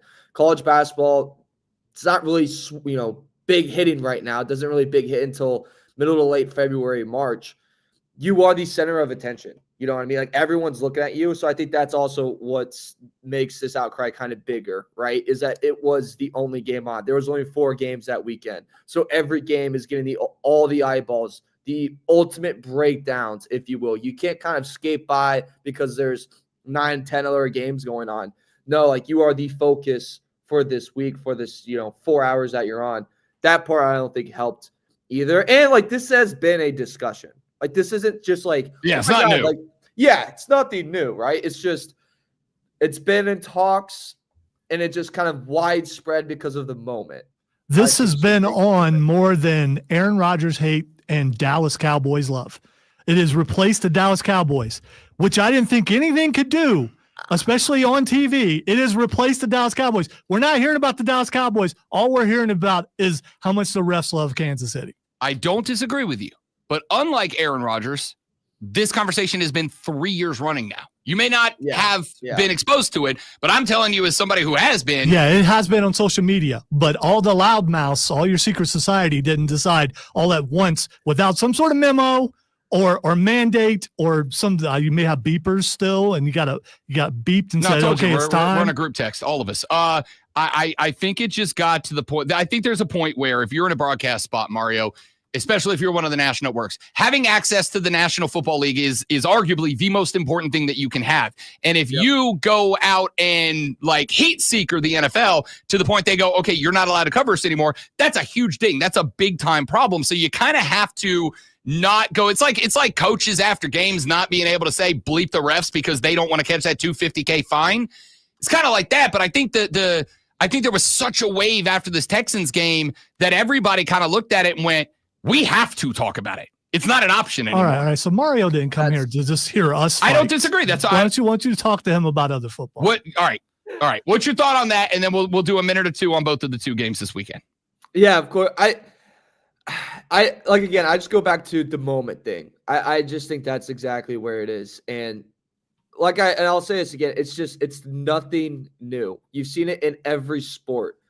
The bigger the star, the more favorite calls they get, the more love they'll get from referees, the more love they'll get from the league. Because at the end of the day, what's the dream for the NBA? What's the dream for the MLB? What's the dream for the NFL? For the dream for the NFL is that Mahomes makes it to the Super Bowl again. That's a dream because everyone cheers against the villain. And the NBA, oh my God, will they do anything for a Celtics-Lakers NBA Finals? That is the dream. You know what I mean? Like that is the dream. Yeah. All right, real quick, let's get to the actual games. Listen, here's the question mark. Because of all this, because of the conversation, because the attention paid to it, are you willing to take a flyer on Josh Allen to finally get by Patrick Mahomes in the playoffs? Or do you ride the wave of, hey, when it comes elimination time, Mahomes has got his number? Where are you landed on Buffalo, Kansas City? My heart is in Buffalo, but my money is in Kansas City. That's kind of like my approach to this game. I think big spreads, you always have to fade KC. Low spreads, you always have to back KC because that's when they cover these games. That's when they kind of establish themselves. I think, too, besides all the referees and if they get favorable calls or not, the fact of the matter, too, with Kansas City is that you just can't make a mistake. And if you do make a mistake, they capitalize on that, and that's what makes them champions. They don't let those go unnoticed. Also, they are undefeated at home this year, and the only playoff loss they've ever had at home was against Joe Burrow, who was on a magical run, and that Bengals team was kind of like a team of destiny, if you will. But their defense, I'd argue, is a lot better than it was that season. They're 4th in points allowed. They're 9th in yards allowed, 8th against the run. And this Bills team, I think, has really overperformed. I know that's kind of crazy to say, but the talent level on this team is not very strong. They went and traded for Amari Cooper. It's not like Amari Cooper's changed that team. You know what I mean? It's kind of like, I forgot he's on the roster. Fun fact for you. Here's a trivia game real quick. Maury Cooper's out there. So I still lean on Kansas City. I still take them in this matchup, but don't get it twisted. I'm also rooting for Buffalo because I would love to see Josh Allen finally do it. We have got one more, and that, of course, is the other side of the bracket, the NFC Championship game. Our favorite rookie quarterback of all time, the man, the myth, the legend. He is him. Jaden Daniels goes into Detroit Rock City, gets the dub. Now he's heading back out to Philly. Dude, I'm putting all the money one more time on red, or in this case, burgundy. Give me the Commanders. Where are you at? I actually really like Jaden Daniels' rushing yards in this game, since they lost arguably their best lineman for the season, but especially for like this game and how disruptive that Eagles front has been. Like Jalen Carter, if anyone wants to go watch back those games, just watch 98 on every play. That guy disrupts everything and he goes through everyone. He's a nightmare in the middle. I think they're really going to force Jaden Daniels outside of the pocket. And I think he's going to have to run a lot, man. Like 54.5 rushing yards. I would absolutely take the over in that. He's going to be running for his life, I think, at moments. He's going to be calm and cool because that's just Jaden Daniels. But he's going to have to get some yards himself in this game for the Commanders to be relevant and to win this game. I am probably just only going to bet props in this. I want the Commanders to win because it's like a fun, thing, especially where I'm at right now. But I can't lie to you, Rob. At the same time, I'm going to be at a bar watching this game, and there's a 95% chance I'm going to be surrounded by Commanders fans. And for some wrong reason, when I'm surrounded by fans of a team, there's a devil in me that goes, just bet opposite so you can cheer for the opposite team. You are Lonzo. You and Lonzo are long-lost brothers. I assume that at some point you were separated from birth by like both geography and years. It's the most fun thing to do of all time. Also, keeping an eye out for A.J. Brown this matchup. When last time they faced each other, he kind of crapped on Lattimore the whole time, and Lattimore couldn't go one play without holding him. So keep an eye out for that. But yes, Lonzo, it's the most fun of all time. We went down the road like a couple of years ago to a wings place just to do that. Me and this other guy just sitting there, and every time be the only two in there cheering as their team did poorly. So and fun. It was actually, I think it was Jacksonville, because all the Clemson people were suddenly Jacksonville fans. It was You made it a point to go to a place which you don't do. Yeah. In order just to troll a bar full of people. Yes. That's a good time. Yeah. I did that at a Notre Dame bar when they played NIU and they lost, and I bet a lot on NIU, and it was the most fun. Because for people that don't know, the people that actually go to Notre Dame and like are fans, if you talk any type of smack to them, they just like that's like what they do. They don't know when to stay back. They're not expertise in trash talking, so it's just like the whole time. It's very fun. What a clip Mario just gave us that he didn't know he was giving us when he gave it to us. Mario Heron is the executive producer of BetMGM tonight, which you can hear every single weeknight right here on this fine and Odyssey stations around the country. Hating ass Mario Thursdays at 9. Appreciate you, big dog. Hey, I appreciate you guys every single time, and screw KC. And now you're not the same person anymore. Goodbye, Mario. Fight Club is up next on the Rob Brown Show in the Fan Upstate. Whatever, man. Whatever, man. All right. I was gonna say Lonzo was about to offer you the opportunity to build your own complex on the compound, but you may have just ruined No, it's okay. It's okay. It's me against the world. He was just talking about him against the world. It's me against the world, at least in this area. Although there are a couple of Chiefs fans who listen. Okay. It's me against all of sports media. That's just how I like it. I'm good. Alonzo, if it helps, I had an ex-girlfriend and the whole family was Chiefs fans. And up until ended bad, but up until a month ago, her little brothers would text me every time KC won. And just text me, and I was like, that's pretty funny. They would beat the crap. They would listen to my pod when I choose against them, and they'd be like, good pick. I was like, that's funny, actually. Oh, man. All right, brother. Good stuff as always, buddy. I appreciate you. Of course. See you, fellas. I'm Yep. gonna go work out. Okay. For you. That sounded Look, all them big old muscles of yours, pal. It's not big, but we're trying to. About toning. It's not about yeah. Billy. He's already gone. It's about toning. I mean, That's it. He didn't come at me as hard as you thought he would, though. You thought you're never really going to tag team me with Mario. You're just not going to do that. It's more fun. And listen, that dude deserves revenge on you every chance he gets, and I'm going to help provide it because you and Cody Decker were flat out mean to him. I mean, mean as in like probably against the law in some of the states. Some of the things you guys did to We were like a football coach from the 60s. Okay. Simply trying to toughen him up to enter the cutthroat world of sports broadcasting. And where is hating-ass Mario now? Executive producer of a nationally syndicated broadcast. He also works really hard, and he's on just about everything. He absolutely does. And I'll say this. Mario My is super secret producer groups. I've seen his name on so many things. Basically, I just get emails.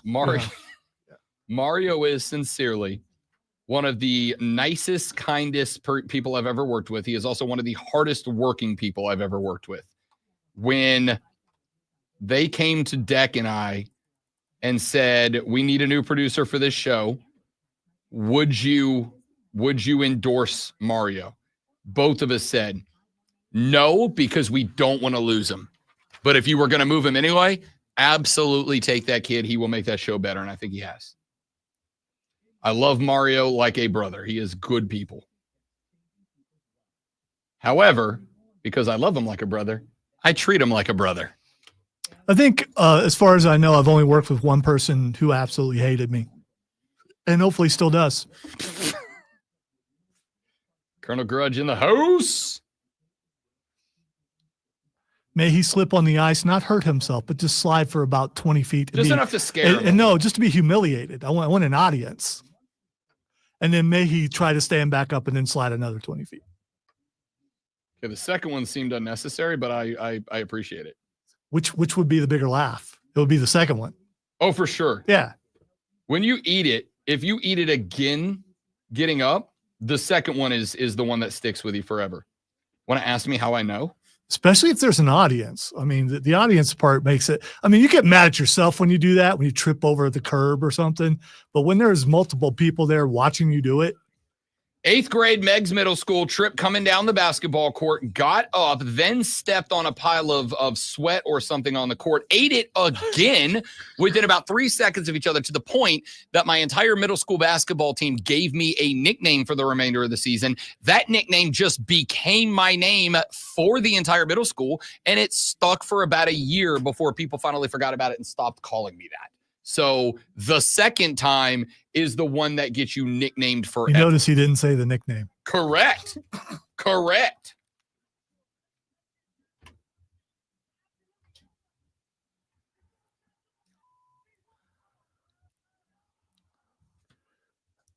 Much like all those guys in the intro, I've been fighting all week. I mean, this isn't just the Fight Club for this week. I've been fighting every single day of this week, and we'll probably fight tomorrow too. But that's okay. It's all right. And then hopefully I come back Monday and don't need to fight because, well, either the Chiefs have won or they've lost. And either way, I still win because I was right. Let's talk about the fact. Playing both sides the fact of the fence. that also 3 self-report. That was bad. What? I just okay. did the thing. All right. Thank you. I appreciate that. Ugh. Let's talk about, first of all, I hate Raw on Netflix. I just want to point this out. And here's the reason why. And I'm probably one of the few people who can say this that I know of, because I have never unplugged. All right. To the degree that, you cut the cord thing. I've never done that. All right. We've always had satellite because of where we are. Cords don't want to go over 3 creeks and, under mountains and stuff to get back there. The cable's like, oh yeah, we'll bring it back there for $5,000. It's like, nope. That's what satellites are for. So we have never gotten rid of our satellite. Whereas you unplugged a long time ago. Yep. And so you're used to being online for everything that you watch. I'm not. I'm used to DVRing and being able to start a show like 20 minutes into it and be able to skip past commercials and things like that and fluff that I don't care about. Now I can't do that. And because of Netflix, if I want to watch Raw, I have to, if I want to watch it on that day, I have to sit there and be patient and do what people had to do back when I was a little kid. And actually watch all the commercials and sit through stuff about people who I don't care about and never will. And it's a problem. The only positive thing is if you watch it the next day, like if you watch it on Tuesday, they take all the commercials out for you. So they do compress it. That's a positive. But if you want to watch it on the night of, that's just a problem for me. And I know it may be just like a minor gripe, but I wonder if I'm the only one who has that problem with Raw being on Netflix. Well, I think there's a couple of things. First off, and I had this conversation with somebody yesterday. I think the first thing I jump at is like we're going back to cable. It's just instead of paying channels, we're paying all these different streaming services. The problem is that, and Joey B just brought it up in the chat, Netflix had a great first quarter, largely in part because of the not Raw moving over, because that's in the current quarter, but largely because of the announcement that Raw was going over, plus the live sports, whatever. And what are they doing? Immediately jacking up their prices again. And to the point that I'm like, man, I kind of don't want to keep Netflix. And I'm not sitting here saying that I have ways to watch Monday Night Raw that don't require a Netflix subscription. I'm just saying if I didn't, I could find one. So I'm kind of like, Dad, $25 a month, win. And here's my other part.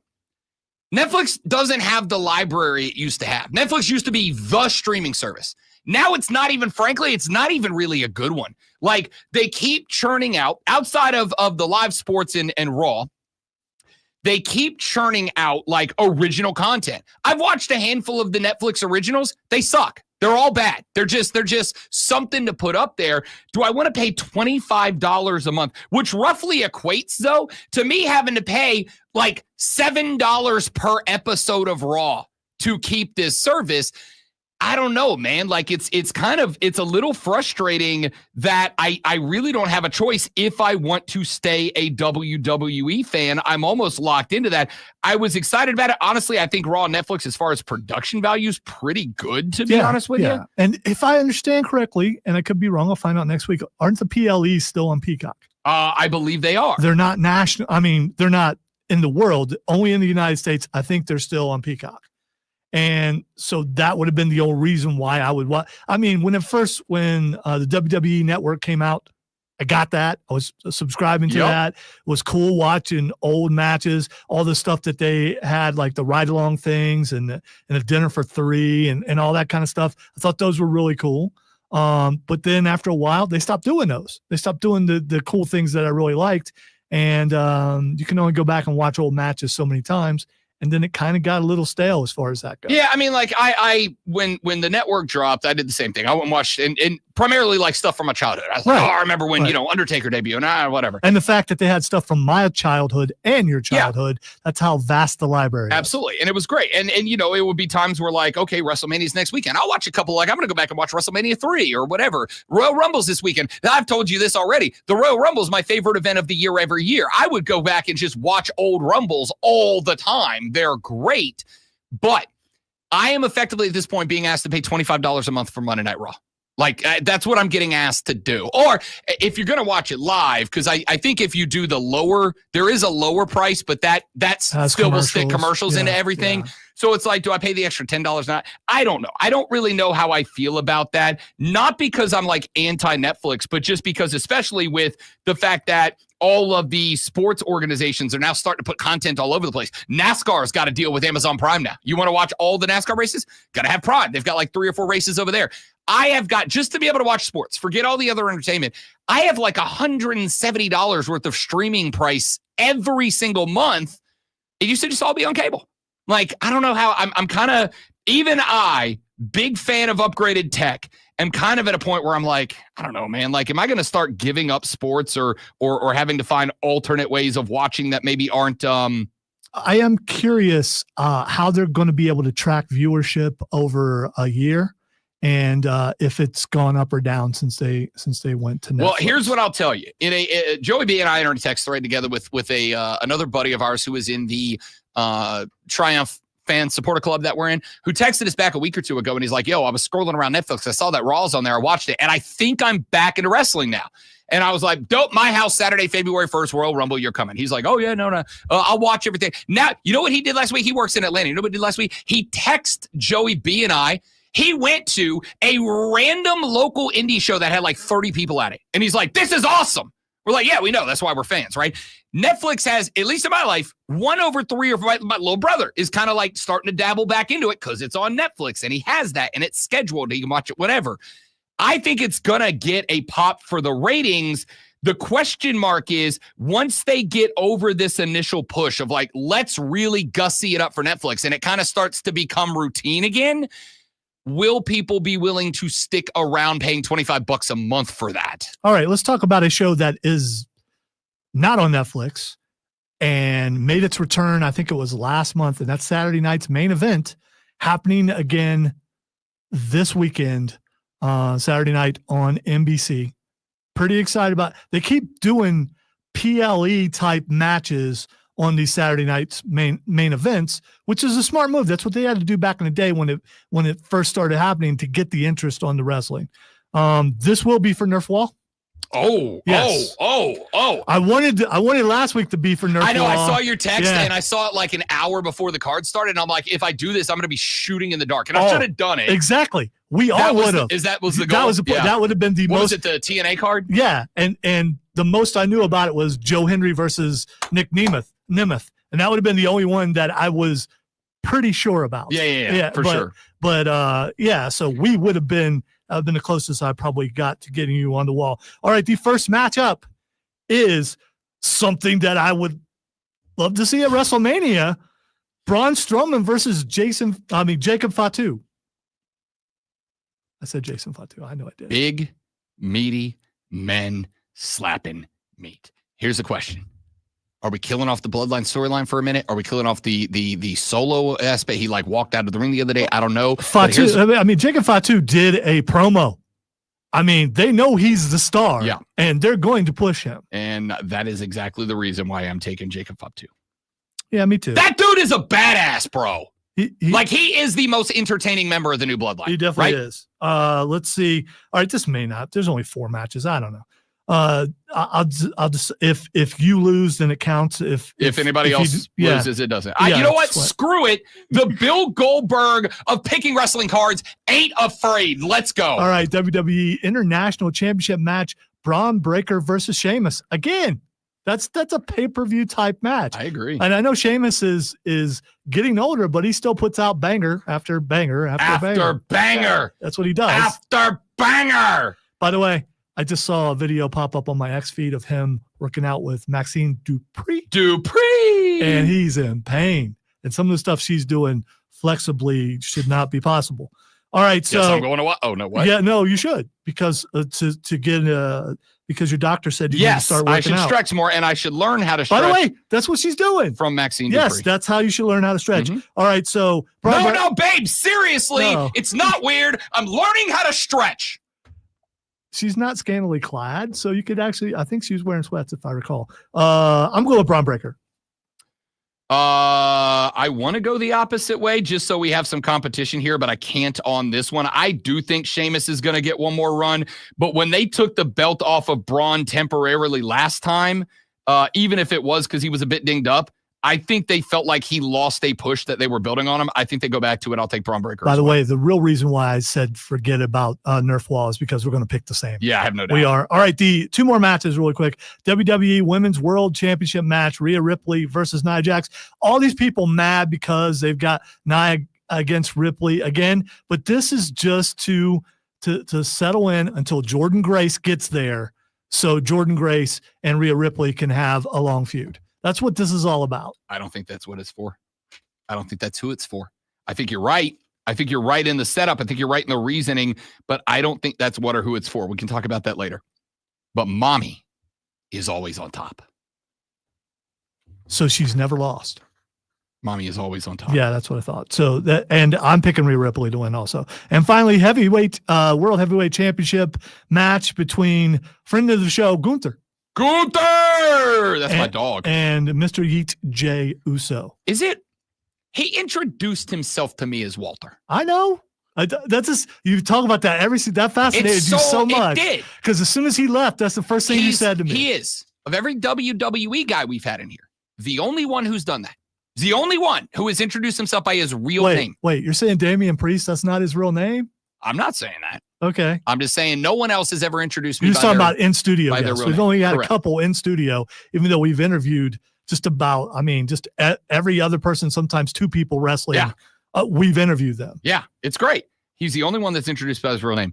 But I am not going against friend of the show, Gunther. Yeet.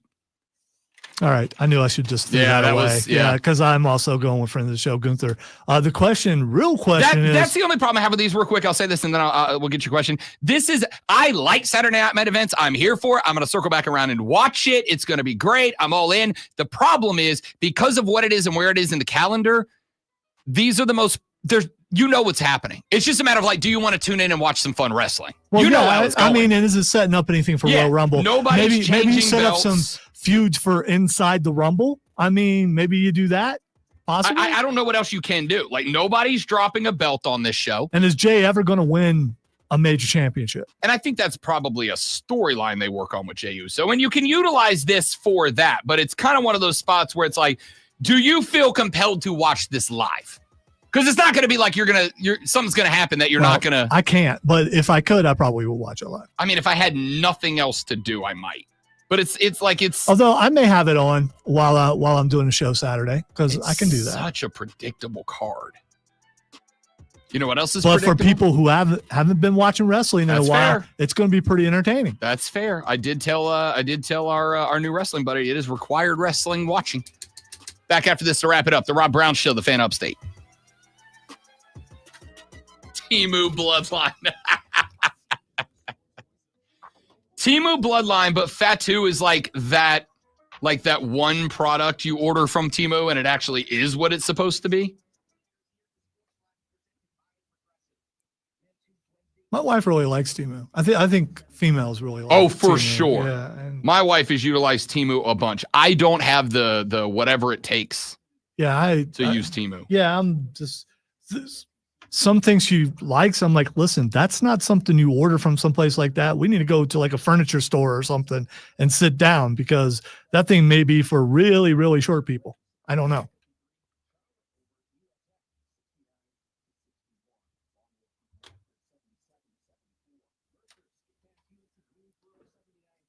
Have you been keeping track of how eclectic the guest list for South Carolina Comic-Con is? No, I've not seen it in a Vincent while. D'Onofrio is coming. Mrs. Presley's coming. Mrs. Presley? Elvis's former live. Really? Live Priscilla. Yeah, it's just Let's see. It's all over the place. Dean Cain is coming? It's all over the place. It really is. Vincent D'Onofrio.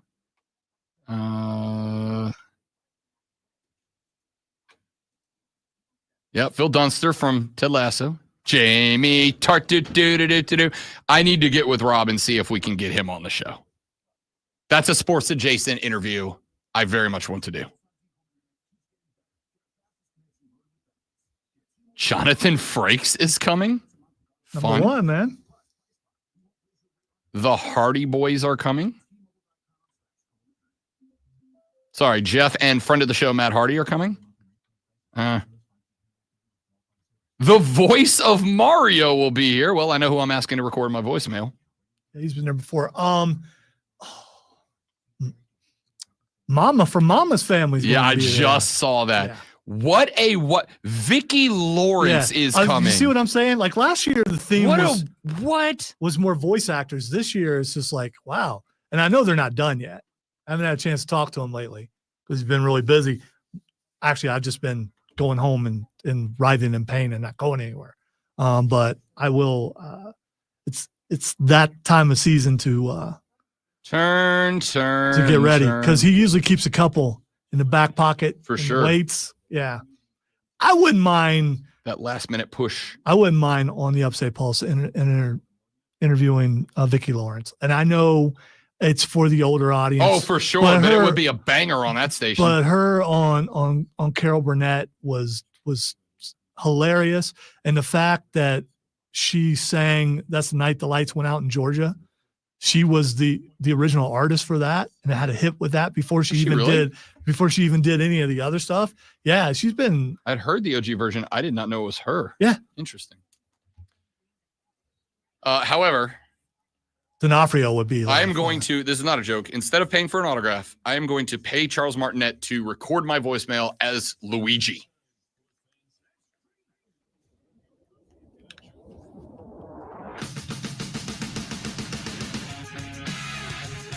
All right, you got 1 minute left to get your vote in. Do you have a morning routine? 3 answers: no, active, or calm. Do you have no morning routine? You're like me. Do you have an active morning routine? You're like Lonzo, regimented, down to the minute, bang, bang, bang, bang, bang, fly through it, get it done. Or do you have a casual, a calm morning routine? Like my wife, gets up, makes a cup of coffee, sits on the couch, covers herself up with a big blanket, hangs out with the dog, does her crossword puzzles.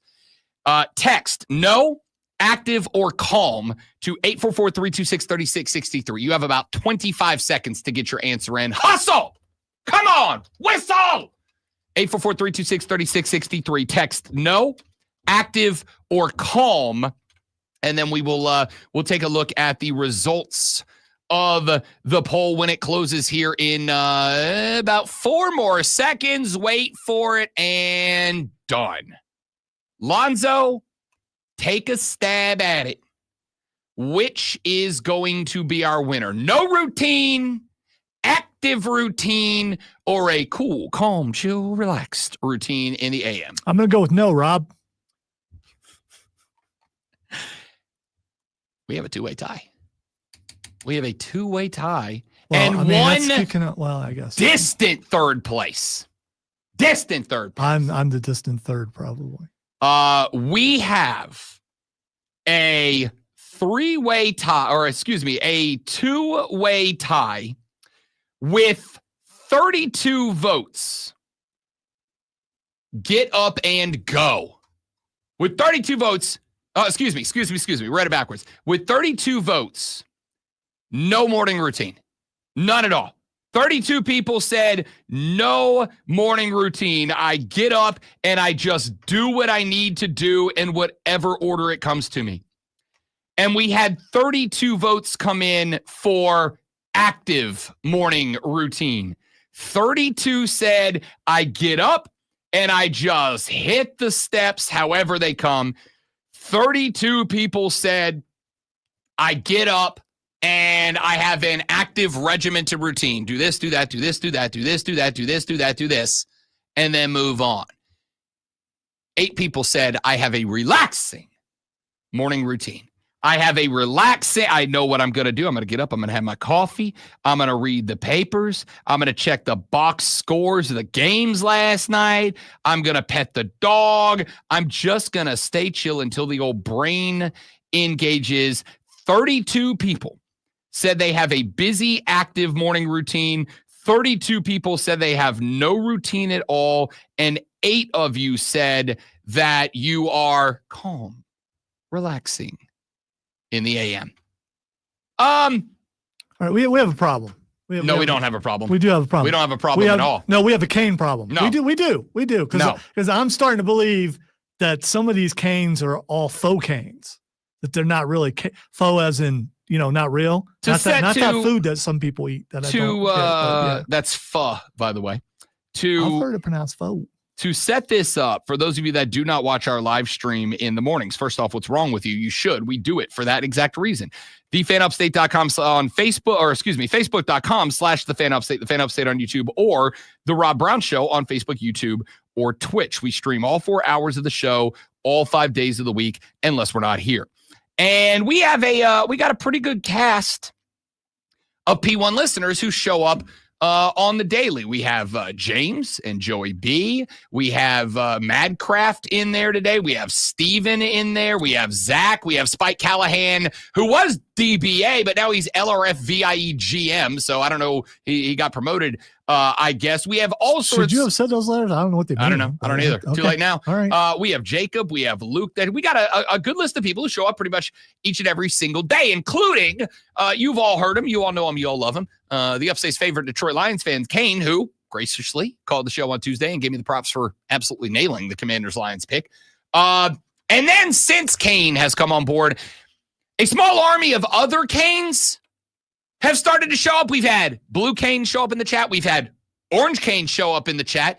And our newest Cane has just joined. Sugar Cane is now in the chat today. So we have like a Cane Pokemon collection going on the live stream chat right now, as we've had Orange Cane, Blue Cane. We did have one day where C-O Cane, K-A-N-E showed up, and now we're on to Sugar Cane. What a audience, man. Why can't it be the Council of Canes? I mean, why not? Why can't they come together as a collective of Canes, a collective of the Council of Canes, and just be good to each other? That's not what Canes do. Okay. Oh, look, Orange Cane's now in the chat too. So now Orange Cane, regular Cane, and Sugar Cane are all up in the chat together. Steven said, can I be Dean Cane? No, but Dean Cane's coming to South Carolina Comic-Con. Probably not, because there are rumors about Dean Cane, and you just don't say never mind. I mean, unless good for you if you could be. I mean, that's all I'm saying. If you could be, if you know what I mean. Joey B said, can we assemble all the Canes to have Ultron Cane? That's pretty good. All right, it's time for what the X is going on. I have no idea. I don't know. Well, you should, because you're going to tell us when I tell you who is Xing. All right, the first person or thing or place or noun, the first noun. Yeah, well, no. Well, I suppose it's Travis Hunter. Yeah, that's definitely a noun. Travis, have you seen all this drama about Travis Hunter and his lady friend? Like, apparently she was like rejecting him and she been weird around him, but now that Travis Hunter is in the draft, all of a sudden she a boo thing now. She all up in his business. And now they're like professional athletes that are reaching out to Travis Hunter and they're like, hey bro, careful. We've seen this song and dance before. Near as I can tell, but I am an old and not an expert on the X like you are. I think it was because he was at a Mavs game. Now, you can read into whatever you want why Travis Hunter would be at a Dallas Mavericks game. I mean, maybe he's a Luka fan. Maybe that's why he was a Luka fan, and maybe he's a Kyrie guy. Maybe he also believes the earth is flat. I don't know. Or maybe he's in Dallas for some other reason. I mean, listen. The noise is growing louder and louder that Jerry Jones may actually swallow his pride and go hire Deion Sanders and bring a bigger ego into the room. But here's the thing, as we have said it before, Dallas isn't getting Deion unless he gets his boys. And the question mark is, can Dallas find a way to get both of those? The answer is no. You're not getting both of them, Shedeur and Travis. The better thing would have been for one to stay behind, one to go. Dallas gets that guy, says we're promised we'll get the other one next year no matter what it takes. We're talking about big-time tinfoil cap conspiracy theories. At the end of the day, if a Colorado Buffalo is going to Dallas, Texas, it will not be Travis. It will be Shedeur. We'll see. Oh, by the way, yesterday, randomly, while all this is coming out, the Titans' brand new GM went ahead and dropped the report that they're listening to offers for the number 1 overall pick. At the same time that the Buffs were all of a sudden big deals in Dallas. That's interesting. You know what I love about the draft? The closer we get to the draft, the more it becomes an absolute bro soap opera, right? Well, you know, the GM of the Titans said that Jerry is what. Like, it's great. It turns into an absolute gossip section about football, and I'm subscribed. All right, the next thing that's Xing is Will Smith. Did he slap somebody? No. Oh, that's good. This is it has to do with the movie that he was in, and news that came out yesterday that has people concerned, just like it did me when I saw it. A movie he was in. Independence Day? No. That's one of my favorite movies. I have no idea. I Am Legend. Are we doing a sequel? Well, yeah, that's in the works. No, here's the reason why I Am Legend is, or why Will Smith is Xing, is because there's a supercomputer that's going to be made Mm-hmm. where the AI is going to cure cancer. And the last time there was a cure of cancer, it was in I Am Legend. I don't know if you remember the movie. Did you see the movie? I did not, but I've read the book, and I'm going to tell you right now, I'm not this guy very often, but I'm going to tell you right now, I guarantee no matter what happens in the movie, which I haven't seen, the book's better than the movie. It's one of the most amazing, creepy vampire stories I've ever read. But that being said, yes, it was announced yesterday that President Trump is putting like $500 million towards a super AI computer, the goal of which is to create a vaccination for cancer based on mRNA technology, which is the same technology that they used to engineer the COVID vaccine that he pushed during Operation Warp Speed. And he said yesterday he's all in on AI to try to find a cure to cancer. That being said, it's going to be very interesting because cancer is, in the way that it mutates within your cells, very genetically specific. That is to say, there cannot be an all-encompassing vaccine for any particular type of cancer, but the premise would be that if you develop cancer, or this supercomputer will be able to take in your cells, your DNA, and rearrange an mRNA vaccine that is effectively tailored to your DNA. So you get how's this not fascinating? No, you? you're getting all technical. I'm more worried about a supercomputer that could go, the best way to cure cancer. If y'all aren't alive, you can't get cancer. Yes. And video games, movies, a lot of them have pointed out how, let's go with Matrix, how human beings are only good for one thing. It's either a battery or you solve all their problems by making them not be here anymore. And okay. You don't have to solve problems if there ain't no problems. Exactly. That's my concern. Ain't but one way to have no problems. I'm not the only one who's thinking that. Just saying. What the hell? Let's throw some more weird into the world, shall we? Let's throw some more weird into the world. I'm legitimately scared. That's it for us. Y'all have a wonderful rest of your day. We'll see you back here tomorrow for the Friday edition of the Rob Brown Show and the Fan Upstate. Later. I don't know what I'm doing.